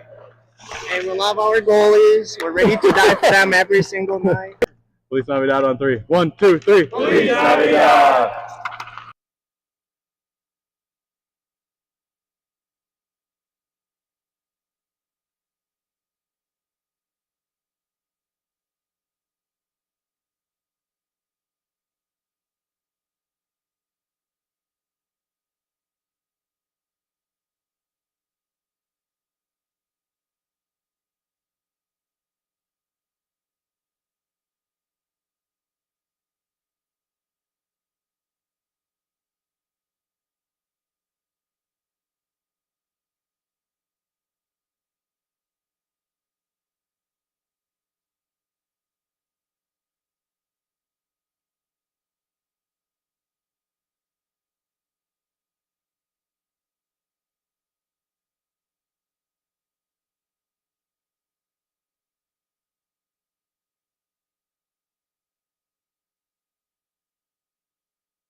I'm Nick Bell, and this is Dasher's Mike. Mario Murphy, check one. Check one, check one. Yep. Yep. Oh, baby. Want to see something cool?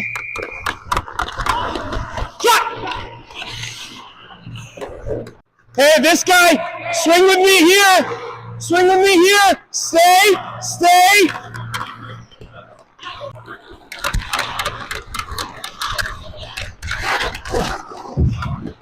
Hey, you and me, you and me, you and me. Swing, swing. Hey, Trey, what's up? Trey Fisher, 44, professional hockey player by day, professional card dealer by night. Trey, want to talk to me how you got into card dealing? Oh, you know, you got to put food on the table. Yeah, there you go, Parks. There you go, Parks. That's it, boys. Hey, that's a good story, Trey. Let's go get a rep here, huh? Punt! Hey, punt, punt!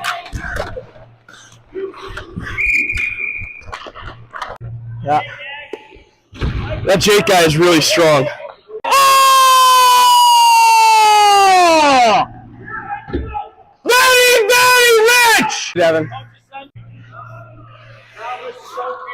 So beautiful, and then it's all right. It got hard for a second. I thought I was getting back to what's happening. Yeah. Oh, all right. Oh, I'm up. A lot of reps today. A lot of reps. All right, let's do something cool, guys. No. Like, we need to scissor more. We need to move more. Let's keep moving, eh? Oh, you got to bury that. Yep, yep, yep. I also need a new. This stick is so whipped out. It's brutal. He's going around and around. That's the forward route. Visualizing what he's D. got next. You get this pass. You tight turn. Escape move. Pass to the D. Pass to the D. Hey, what's up? Pass to the D. Just score when you shoot the puck. I'm here with the mayor of Danville, Justin Brosnan. Justin, with the election coming up here in a couple months, what's your first thing that you can influence on your tour of duty here in Danville? 61832 area code. All right, Justin's a man of many words, guys.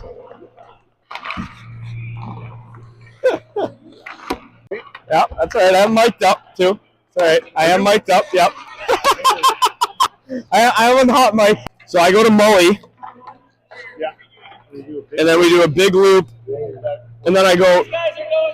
And I'm shooting down here, correct? Shooting down here. You guys are going to Molly. All right, good try. That's it, boys. Red run, red run, red run, red run, red run, red run. Nice, Sal, eh? Nice ripper. Attaboy, Sal. Attaboy, Sal. Hey!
now in the high slot. His quick shot, he scores! Nikolai Salov! Oh my goodness! Some bomb right hands in front of the Dasher bench. Pulls his helmet off. Still goes. Now Jawan Davis. His first shot, he scores! Jawan Davis. To his backhand, moving in, he scored!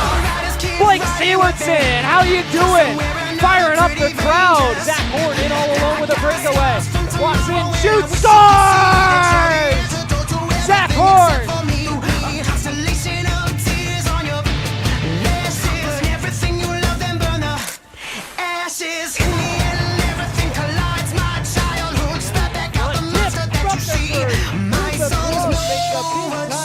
Zinchenko towards the goal, shoots, he scores! Bogdan Zinchenko restores the lead. That second of the season goes over the top of the right. A couple more rights to Greco, takes him down and pounds him.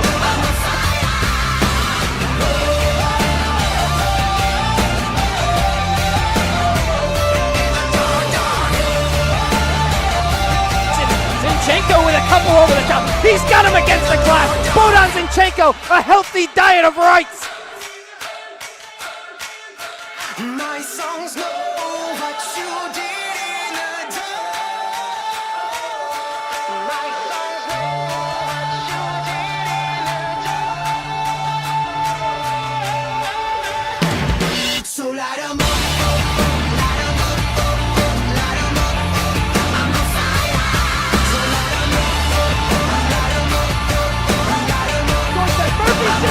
Murphy scores!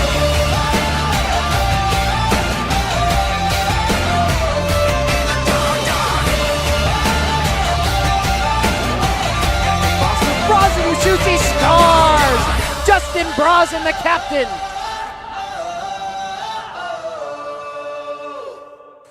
We're getting set for period 3 here from Binghamton. I'm Devin Dobeck along with you here. Let's take a look at our game stats.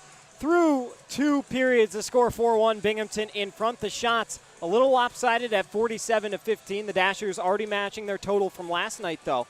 On the power play, both teams identical. 1 for 3 aside. Quinn O'Reilly with the power play goal for the Dashers that came in the final 2 minutes.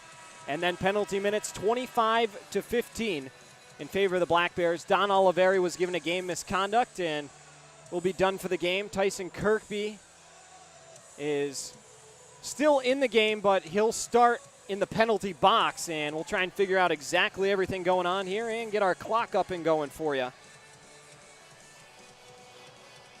Bear with me on that as we're getting set to drop the puck.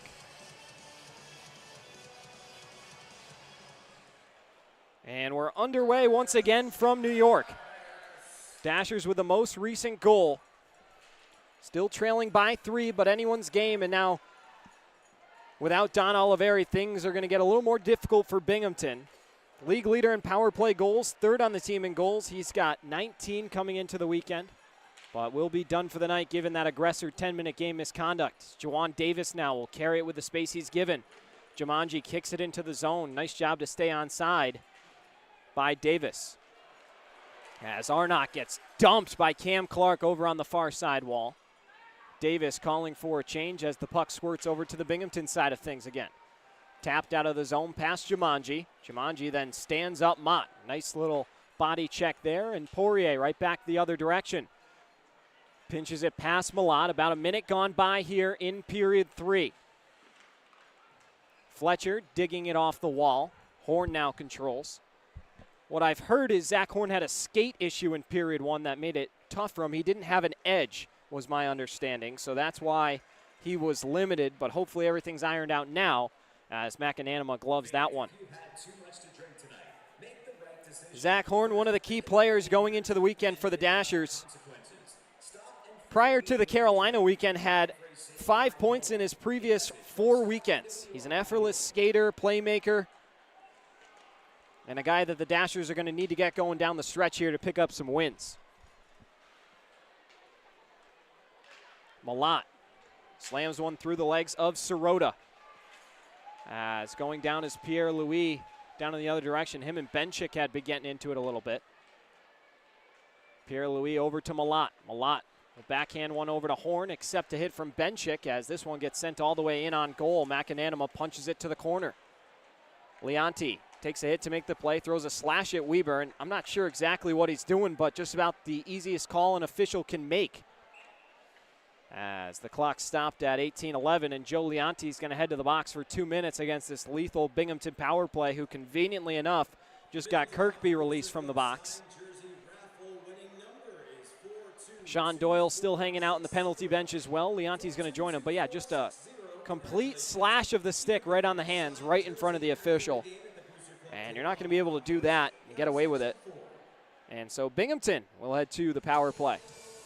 It's a Carnegie Dumpstar penalty kill for the Dashers once again here. As puck is dropped.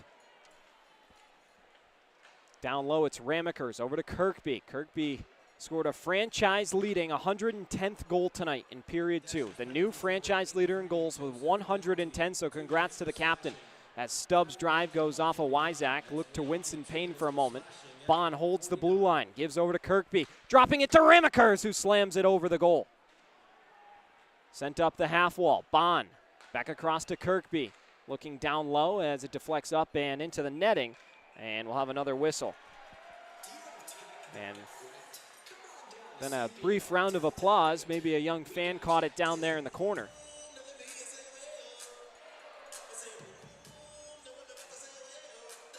Defensive zone draw for the Dashers. Parker Rutherford has made 43 saves tonight.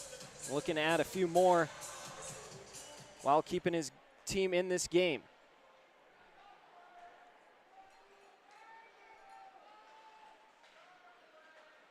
Stubbs outside the circle's got it.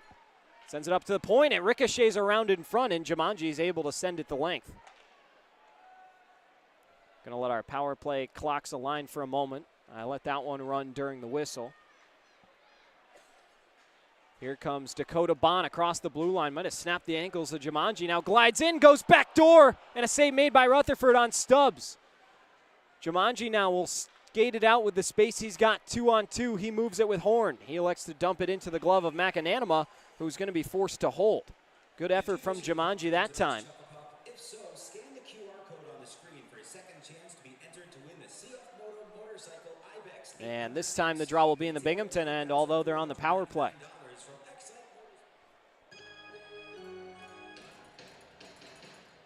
Face-off is going to be won by Binghamton.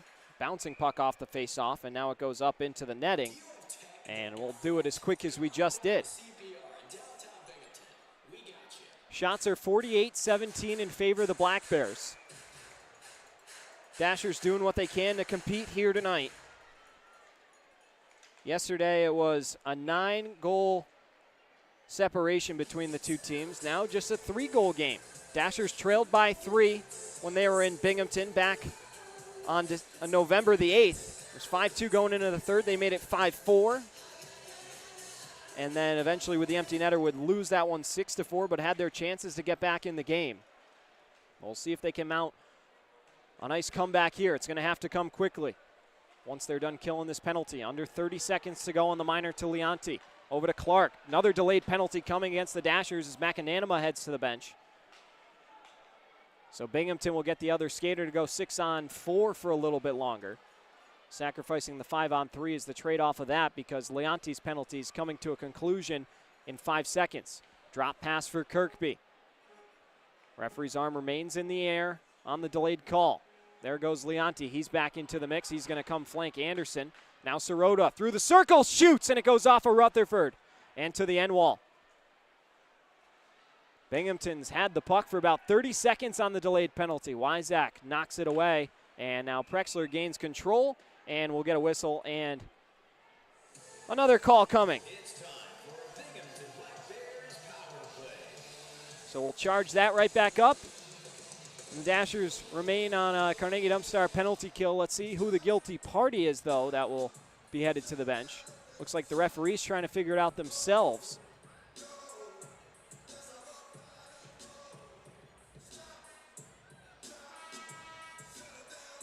And it looks like Quinn O'Reilly's going to head to the penalty bench. Maybe a minor for too many men, and now he retreats. It's amazing. I feel like there's been a lot of confusion with the penalty calls. And now they're going to get Jawan Davis. So he's going to head to the box. The Detroit, Michigan native going to be forced to serve 2 minutes with just inside 16 minutes to play in regulation. Another untimely penalty for the Dashers. Bond back over to Kirkby in the far circle for Bond at the top of the key again. Kirkby, quick pass across to Stubbs. Little trouble handling it. Bumped into by Horn. Now Bond above the circle, shoots and scores. Just a quick release from Bond. Rutherford was screened outside his crease.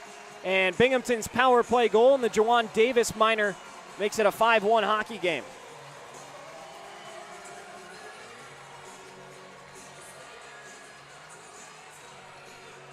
Bond, who scored his 100th point last night and had a goal, now scores in back-to-back games.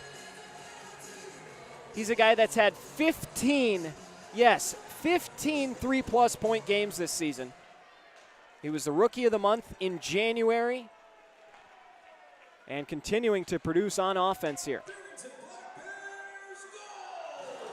As Holden throws a shove into Poirier, who twirls away from him. Fletcher has it knocked away by O'Reilly. He'll set up camp in front of the crease, while Holden couldn't find a passing lane to him.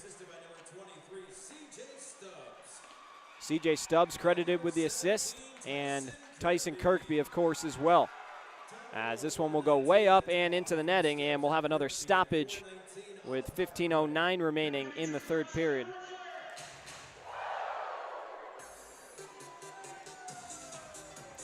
Binghamton crowd happy again. It's been a lot of cheering. The Dashers with just the one goal in the weekend thus far, and now Holden getting tied up in front of the bench with Weber, and some more pushing and shoving. Pierre-Louis involved, and looks like him and Fletcher are going to have a go. So here we go with Fletcher and Pierre-Louis at center ice.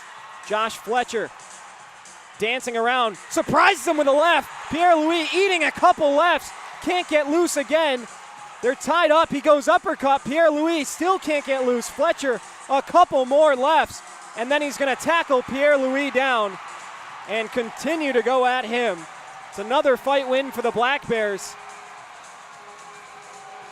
Pierre-Louis still trying to get free and jaw away, but this one ends in tough fashion. Josh Fletcher, 6'1", 185 out of Calgary, Alberta, going up against Loic Pierre-Louis, 6 foot, 195 out of Montreal, Quebec. And so they'll go take a seat for 5 minutes each. Fletcher all smiles. Pierre-Louis looks on with unfinished business.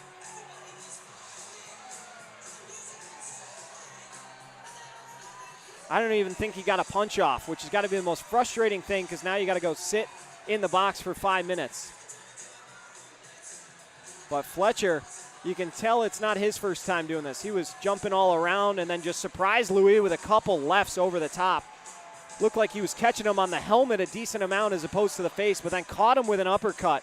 They're re-showing it on the video board, which you can kind of get a look at. And then just tackled him down.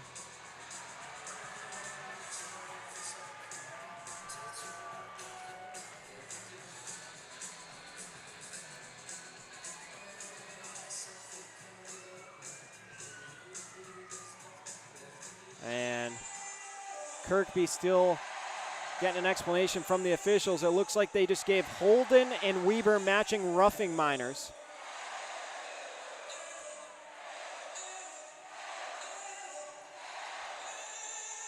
So 2 fights in the game.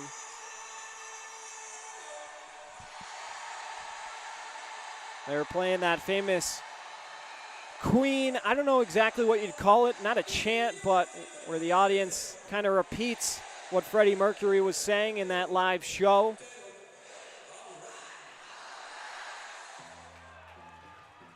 Right into Seven Nation Army, and we're right back to hockey with that being said.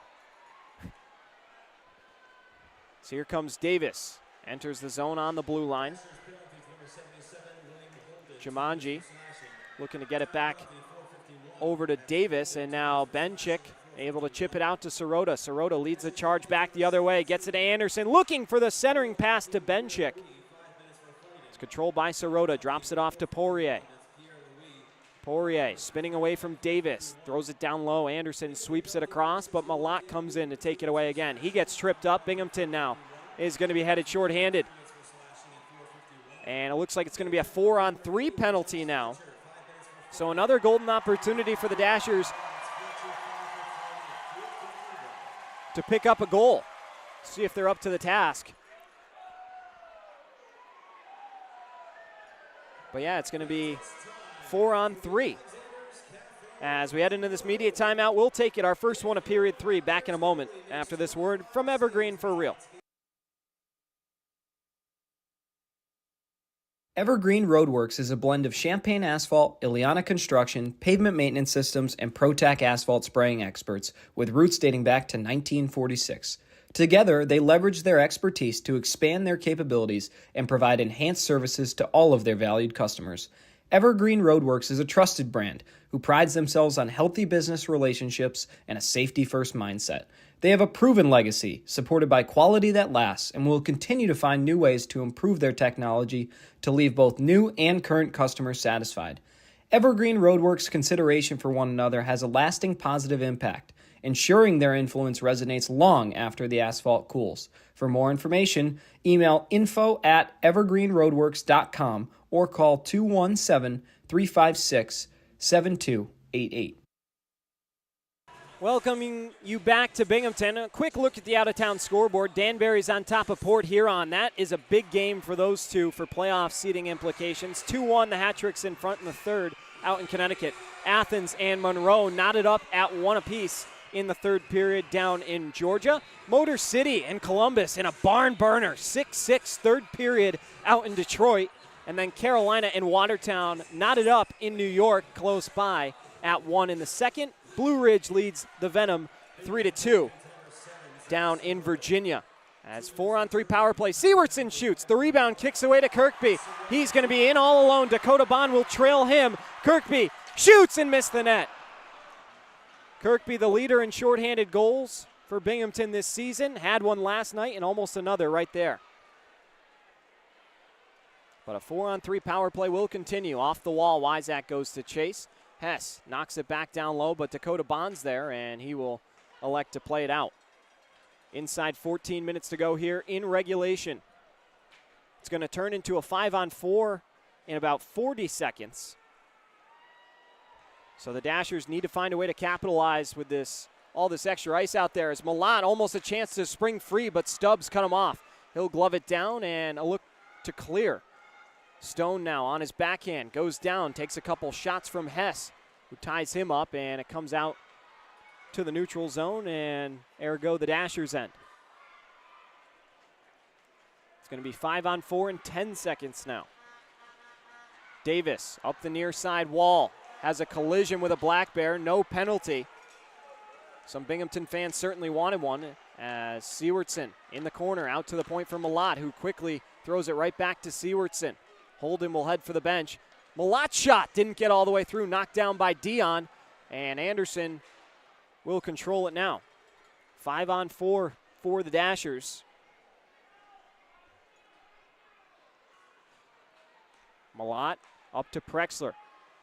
At center ice, Prexler will try and skate it to the far side, has it poked away by Kirkby. And now here comes Austin Thompson. Toe drags, but couldn't get past Brad Arnott. Arnott with a beautiful play there in his second game with the Dashers. Made his professional debut last night. As Zach Slinger back into the mix after taking that puck to the face in period 2. Dale Dion able to break it out of the zone. And now here come the Black Bears in Stubbs, and Rutherford with another big-time stop. He's got 48 of those tonight, and that one of the best. Prexler dropping one back to Arnott, but not a strong pass. Kirkby comes in on Rutherford and makes the save with 12:02 to go on the game clock.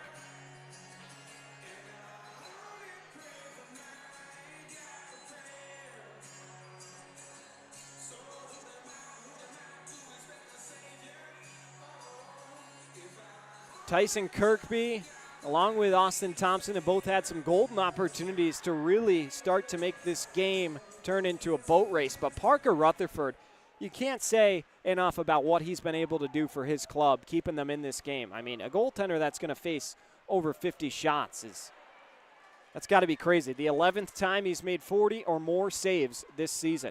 And I would imagine he has a half dozen outings above 50. Out to the point, Weber. Through the skates of Clark, comes down low. Mott tried to center one, but it deflects over to Slarks. Slarks trying to chase it down on the near side in a race with Poirier. Slarks on the end wall, runs into Poirier. Those two getting a scrum on the wall, and the puck squirts free behind the Binghamton goal. Weber will take time to set some things up. And now gives up to Poirier. Poirier goes over to Ramekers. Nice little move. He moves to the middle. Rebound shot. And Rutherford denies Mott. Another shot whips through. Malott in some serious pain. His right hand, he's having trouble gripping the stick. And he's got a serious grimace on his face as he heads for the bench. So see if the Dasher are going to lose another defenseman as Scott Ramekers takes the pass in stride, catch and shoot, and beats Rutherford for the 6th time tonight. It's 6-1.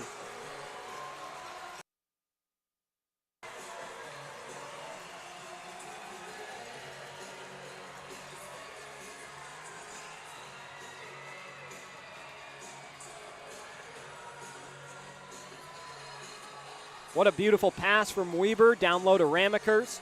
Scott Ramekers, who's already got one here tonight, adds his second. He's on hat-trick watch now. But over 25 points for Ramekers, 26-year-old out of Hamburg, New York. Yeah, not much Rutherford can do. Just try to throw his whole body out in the line to stop that one. But an even better shot from Scott Ramekers. Dakota Bond behind his goal. Holden waits patiently outside the crease. McAnanama looking to close off his line of vision. And now here come the Black Bears. Benchik through the neutral zone. Goes around Plexler. Puck out to Stone now. Stone looking across for Anderson. Anderson centering one. And Sirota couldn't get it to his backhand to put it on goal. Approaching the midway point here in the third period. 3 goals for the Black Bears, or 2 goals for the Black Bears in the frame. As finishing his check on Holden that time was Sirota, and they'll exchange a couple words.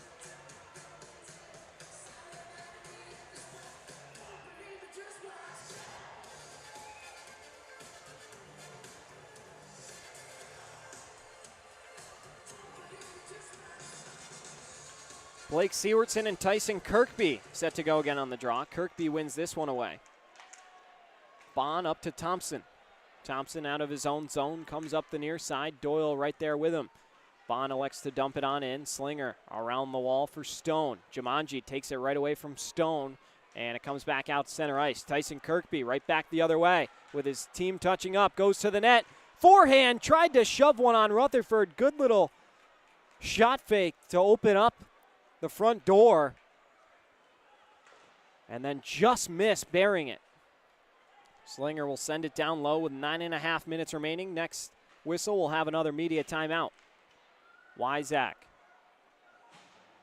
behind his own goal and get flanked by Thompson. Breaks the puck out looking for Hess and slips into the neutral zone. Dale Dion over to Poirier. Up the wall through the skates of Stubbs and in deep. Swung back down low to Wyzak. Off the stick of Arnott. Back over to Arnott in the corner. Kicks it to his blade, and it goes through Wyzak all the way out to Poirier again. Quick shot from Mott goes wide. Might have went through the blue paint in the crease. Another shot comes in, and Rutherford somehow sees it and nabs it out of the air. With 8:57 to go, it's our second media timeout. We'll be back in a moment from Binghamton. The score is 6-1. Watchfire empowers businesses to stand out, differentiate themselves, and create a strong market presence. They have developed an advertising solution capable of delivering affordable, effective, and immediate communication that drives revenue. Every aspect of their display hardware, content management software, and ongoing services are built around giving you the greatest tools available to help grow your business. Their world-class engineering team crafts each design and specifies each component to deliver worry-free performance and longevity. Their designs are thoughtful and intentional, aimed at delivering unparalleled uptime and stunning visual performance to a variety of different venues. Watchfire LED sign products carry their commitment to excellence and include the industry-best parts and factory labor warranties. Watchfire, the industry leader in quality, reliability, and customer service. Visit watchfiresigns.com or call 217-442-0611 to learn more. We know a lot of people are hurting right now, and the Gold Rush is here to help. We are looking to fill our shelves with your pre-owned items. We pay top dollar for your jewelry, TVs, laptops, tablets, gaming systems, tools, musical equipment, coins, and much more. The Gold Rush Pawn Shop is Vermilion County's best pawn shop, as voted by the Commercial News Reader's Choice Awards for the last 20 years. We have 2 locations to serve you best.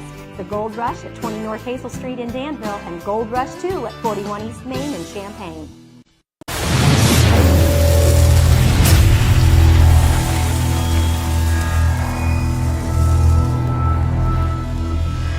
Inside 9 minutes to go here from the Visions Veterans Memorial Arena. Thank you for joining myself, Devin Doback, for the call of the game, as you have for just about all but 4 games this season, and those 4 being the Watertown Road games with their difficult broadcasting standards and how they use their cameras. Puck will get dumped in this time. Pierre-Louis, after his fighting majors, back into the mix, along with Josh Fletcher. Off the skate of Mott, he'll enter the zone on Pierre-Louis, and his shot goes deflected up off the glass.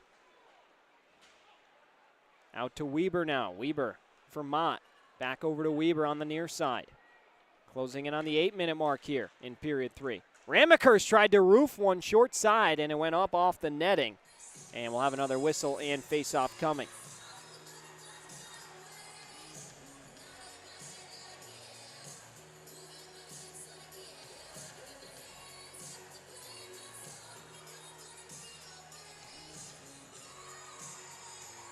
.809 to go here. In a battle of the Empire Division. Dashers trying to climb back in and maybe get a couple more goals to take back to Danville. Appreciate everybody tuning in to watch. Back in the 217, I believe. Still trying to figure out my area codes, but Sean Doyle snaps a stick there on the shot block. It looks like Quinn O'Reilly gave him his so he can play his position. Gotta love that unselfish nature from Quinn O'Reilly, the lone goal scorer for the Dashers tonight, indicating he had no stick. As the puck is dumped in, he'll head to the bench. Fletcher from his own end. The arena clock is not rolling right now, so good thing I hit play on mine, or else we'd be lost time-wise. As Stone has it go off his skate into the Dashers' end. Arnott blows a tire trying to spin around and sends it back for Wyzak. Wyzak up the wall for Prexler. It's deflected on in. Dakota Bond picks it up in the corner. Sends it right up to the blue line once again. Jawan Davis digs it out of trouble, throws it off the back of Sewardson, who lost it for a moment and is unable to chip it up ahead for himself. Bond right back into the zone. Sends it over to Anderson. Anderson banks it up to Stone. Stone thought about the shot and then has it deflect off of Davis's stick down low. Kirkby behind the goal, gives up to Bond. Bond back across for Stone. Thought about the shot. Shoots, deflected down in front. Rutherford gloves it and makes the save with 6:38 by my tally remaining. The clock in the arena says 7:40, so they're going to have to iron that out. But it literally wasn't running for a whole minute, and I'm still seeing no changes being made.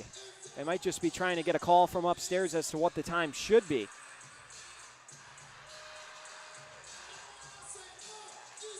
But I can't believe that they're just going to leave this extra minute on the clock for the time being. Bowie Slarks spears it up ahead. He'll now go chase. Dan Stone will meet him in the corner as Slarks turns one on goal. Hess can't locate the puck in his skates. And now here comes Kirkby. Glove down by Pierre-Louis. Slarks bumps into Kirkby. Malott now. Up to Stone. Sent back down low again. Quick shot comes in. and turned aside. Bowie Slarks trying to swat it out of the zone. Controls on the near side half wall. Dangerous pass through the middle. Hess is able to touch it into center ice. Game clock and my clock still separated by a minute. So it looks like they might just be leaving that up on the wall as Bond's backhanders turned aside by Rutherford. Another brilliant save. He's made 51 of those tonight. Centered in front again. Another big save made in tight by Rutherford. 5:40 to go in regulation. Anderson off the wall. Horn knocks it up looking for Jumanji, but it got tipped around. Anderson. Around the wall it goes to Slinger. Slinger into the skates of Ramekers. Ramekers backhanding one looking for Thompson. It's deflected away by Jumanji. But still in the Binghamton offensive zone. Mott being harassed by Malott. And Jumanji's able to chip it out and now go chase. But the first one that's there is Dale Dion. Inside 5 minutes to go now in the third period. Or 6 if we're going to play with that extra minute. It's really bothering me that nobody else has noticed that. Clock was stuck at 8:09 for literally an entire 60 seconds and nothing's been done. As Mott's shot goes wide, another chance in front for Clark goes through the goal mouth. Rutherford's save count up to 53.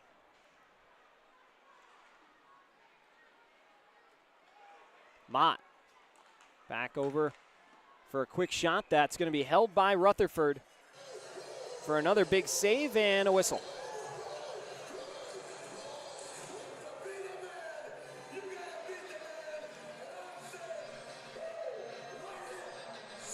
And they're not going to call immediate timeout, even though it should be, because the clock reads 5:31.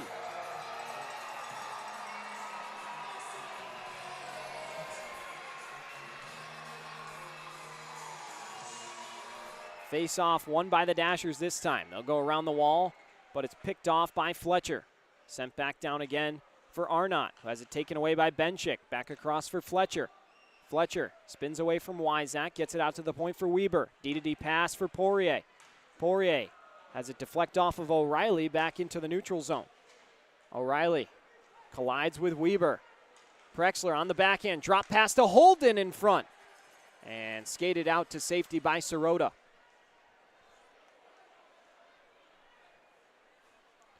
Black Bears will flip it on out. Malott touches one to O'Reilly. Inside 5 minutes allegedly to go. As Sirota just threw an elbow right into O'Reilly in front of the official, no call. Another collision with Pierre-Louis collapsing in front of the Dasher bench. As Poirier dumps the puck in. Rutherford will hold on to it, and it's our final immediate timeout. We'll take it back in a moment from Binghamton. It's 6-1.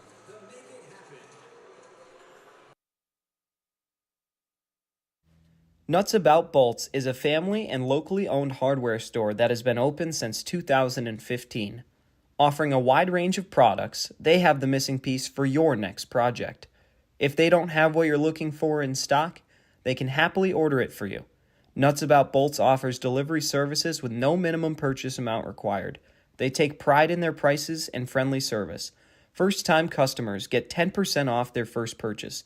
Additionally, Nuts About Bolts accepts returns up to 30 days after your purchase. They are open Monday through Friday from 7:30 a.m. to 4 p.m. and on Saturday from 8 a.m. to 12 p.m. You can call at 217-516-3186 or visit them at 812 Warrington Avenue in Danville to learn more. Nuts About Bolts is a proud sponsor of Dashers Hockey. This is no ordinary cup. This Scooter's coffee cup was served with a genuine so good to see you again smile. This cup has a little boost of energy just for you. This cup came with extra whip for good luck. We lost! You'll get them next time. This Scooter's coffee cup was made by your favorite barista for her favorite customer. So go ahead, scoot on around. Amazing people. So it appears I'm the only one who knew there was a minute missing, so we're going to play with the extra minute. 4.5 minutes to go here in the third period. I just went and talked to some of the off-ice officials saying, did anyone else notice that? It was stuck for a minute, and we're playing an extra minute of hockey, and the answer was no, as Rutherford is able to pounce on that one, and we'll have another face-off coming. But Pierre-Louis right in the ear of Kirkby, chatting away.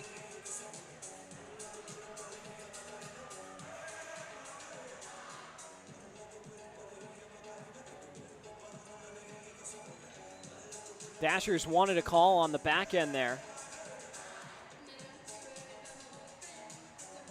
As Pierre-Louis and another Dasher went sliding in, but no whistles blown from the officials. Cody Hess now with some nifty stick handling across the line, but they're going to say Leonti was offside. And the draw will come right back outside the zone.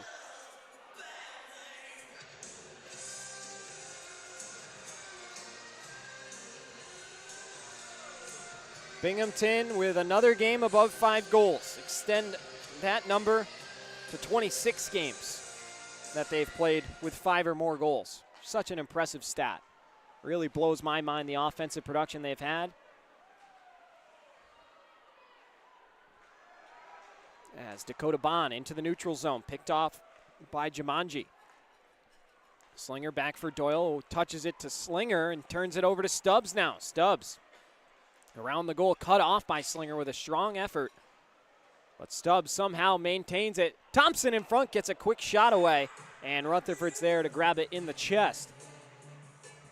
And so we'll have another face-off coming. 62 shots for Binghamton here tonight. They had 70 last night. So Rutherford's save total up to 56. 5 more to tie his career high, which he set last night.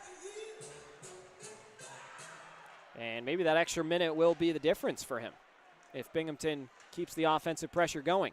Thompson at the point, shoots one, and Rutherford grabs it out of the air. Not sure that would have went on net. We'll see how the off-ice officials view it. 62-20, though, the shots.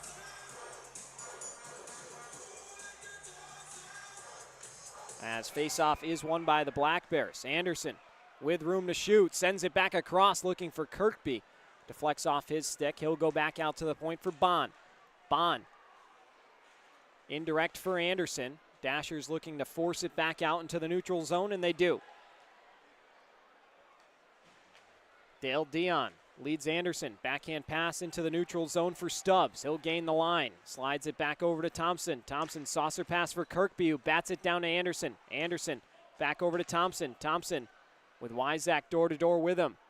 Has to pass it back out to Poirier. Poirier had it jump away from him for a moment, but he recovers. Kirkby back over to Thompson with room. Thompson swing and a miss. Whiffed on the shot attempt.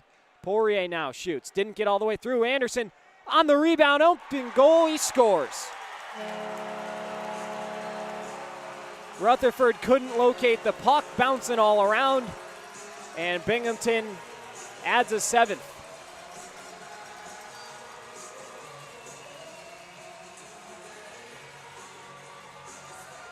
They've scored now 16 goals in the weekend. Jesse Anderson, the defenseman, picking up his 10th goal of the season. That hasn't been his MO, despite having 10 of them. His MO's been sitting in the penalty box, led the team in penalty minutes coming into the weekend with 85. Third-year Black Bear, wears the assistant captain's A, and a 2024 Cup champ. As the Dashers trying to re-enter the zone, and we're going to get a whistle probably for offside with 160 ticks still remaining on the clock.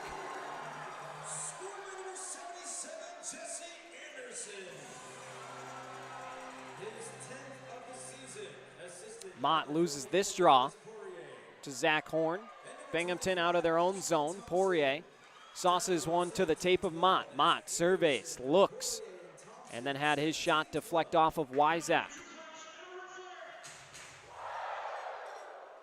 Chipped up by Arnott to Joe Leonti. Hess back over for Leonti. He'll try a low angle shot. It goes by everything all the way back out to the point. Now Binghamton right back in transition. Here's Ramekers, takes a shot from Arnott. Tried to center for Clark, but Leonti with a good back check's able to regain the puck. Sends one back over for Arnott, who banks it to Leonti. Knocked away from him. Clark spins it back to Ramekers. Clark calling for it. Ramekers gets it there, but Rutherford cuts in front and jabs it away. Inside 2 minutes to go here. as Weber's going to watch this one go back into his own zone.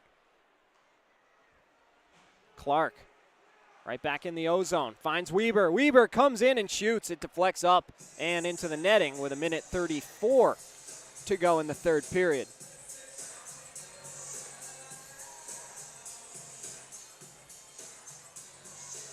About an 11-hour ride home for the Dashers back to Illinois after this. Of course, there will be your typical rest stops and things of such, but they'll get ready for the week ahead. Excited to return back home for a 2-game set with the Monroe Moccasins this upcoming weekend. And the exciting thing for Dashers fans who can't make it to the David S. Palmer Arena is Monroe will almost undoubtedly bring their video equipment. So we'll have some different camera angles and operators and should create pretty good production that we will have the chance to share with them. So shout out to Joe Furtado, Pete Furcano, and their crew, as well as their production guy, Troy.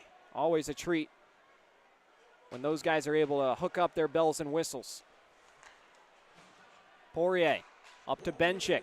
Benchik over to Weber. Weber gains the zone inside, a minute to go. Game would be over if the clock had been running, but instead we'll play on for a little bit longer. Nice play by Poirier to spin out of trouble. Sirota shoved out of the crease by Wyzak. He'll get pinned on in. So there's a collision right outside the crease with Malott and Benchik, and Rutherford grabs that one. So we'll have another draw. Parker Rutherford has faced 134 shots. 134 shots this weekend. He has stopped 118 of them. Not bad for 2 games if you're Parker Rutherford. Tip of the cap to him for his efforts. Binghamton gets another quick shot in on Rutherford, this time with the release of Thompson. And Rutherford grabs save number 58 right there.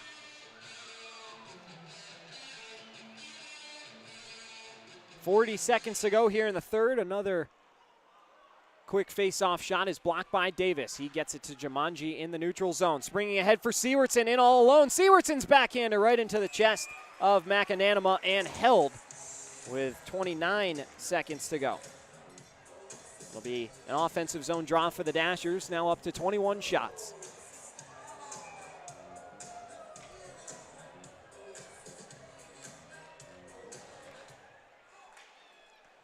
Joanne Davis's shot goes through everything.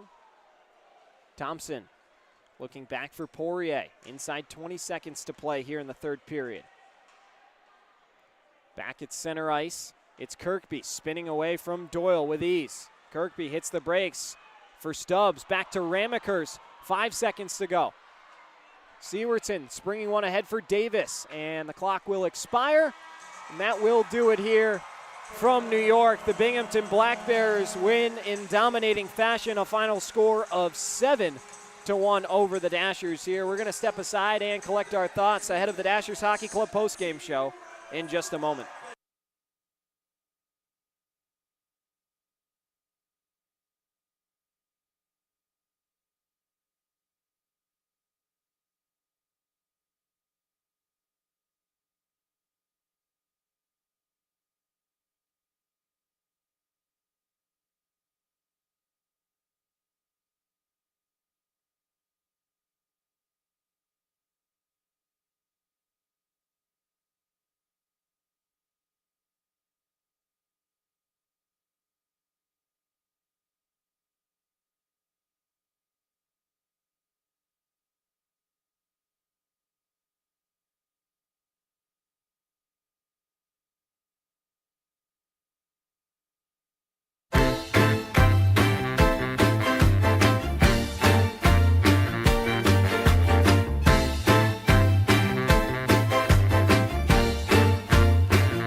Welcome you into the Dashers Hockey Club postgame show. I'm Devin Dobeck from high above the ice here.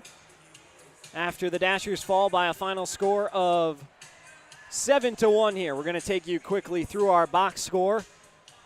The shots on goal in period 1, 21-8 in favor of Binghamton, 26-7 in the second, and then 18-6 in the third. The Dashers with single-digit shots in each of the 3 periods, but they got on the scoreboard tonight. Total shots in the game, 65-21.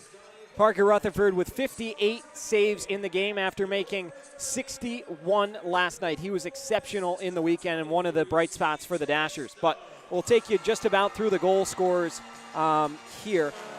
CJ Stubbs opened the scoring at even strength 100 seconds into the contest. 20 seconds after that, it was Josh Fletcher after a bad bounce, making it 2-0 just 2 minutes into the game. They're announcing the 3 stars. We'll try and update with you those as well. Scott Ramekers on the power play, then cashed in at 8:53 to make it 3-0. And then into the second period, we went Tyson Kirkby. About 7 minutes into the frame, grabs his 110th goal in Black Bears franchise history. He's now the sole leader of that department, the lone goal leader at the top of franchise history. And then after a flurry of penalty minutes, Quinn O'Reilly on the power play grabbed his second of his Dasher career. The assist goes to Nathan Malott. Followed by that, it was Dakota Bond, Scott Ramekers, and Jesse Anderson in the third period, rounding out 3 more goals for the Black Bears en route to a 7-1 victory. The 3 stars of tonight's game, the third star, CJ Stubbs, with a goal and an assist for 2 points. Scott Ramekers with 2 goals and assists is the game's second star, and Tyson Kirkby, the new franchise leader in goals for the Black Bears, is the game's first star with 1 goal and 2 assists. Well, Dasher Nation, we're headed back home. Excited for the Monroe Series, March 7th and March 8th. I mentioned, of course, the Danville Youth Hockey Food Drive, so bring some contributions to help them out. And then, of course, on Saturday night is our First Responders Night, so we hope you can be with us on that. Dashers in their specialty jerseys that will be up for auction. Stay tuned for more details in the coming days on that. But a whole lot more hockey headed up this season. We got 16 more games. Dashers are looking to get back in the win column. We're looking forward to it. We need you in the building. The boys need you loud. They need you more than ever. So please stick with us. Please stick with us. I'll say it again. Come support the team. It's going to be a great night of fun in the Palmer. We're looking forward to having you. There's just 7 home games left. Justin Brazen also is at 393 games played in the Fed. So if all pans out, his 400th game will be that final game against Motor City on a Sunday at home at 4:05. So come get a chance to watch the captain of the Dashers compete in what could be his farewell tour. Who knows? Could be back next season, but could be the farewell tour. Don't want to miss Justin Brazen out on the ice. I know he wishes he could have been here with his team this weekend, but that just about concludes it for me up here in the booth. Got to get ready to go on the bus back home to Illinois. We appreciate you all spending your Saturday night with us. For myself, Devin Doback, thanks so much for joining me in the broadcast booth. The viewers, you guys mean so much to me, and I hope you know that game in and game out. Really enjoy just creating a relationship, having a conversation with you guys. You guys are great, and I really appreciate that. But on behalf of myself, I always want to say my media team, but on behalf of myself, Devin Doback, thank you so much for tuning in to another weekend of Dashers Hockey. Have a great week. Enjoy, and hopefully it warms up for you. I got out in golf last week for the first time. Didn't go so well, but you got to get that first round out of the way, and then hopefully all up from there. But on behalf of myself, Devin Doback, thanks so much for tuning in to another weekend of Dashers Hockey. We will see you next weekend at home in Monroe. And always remember,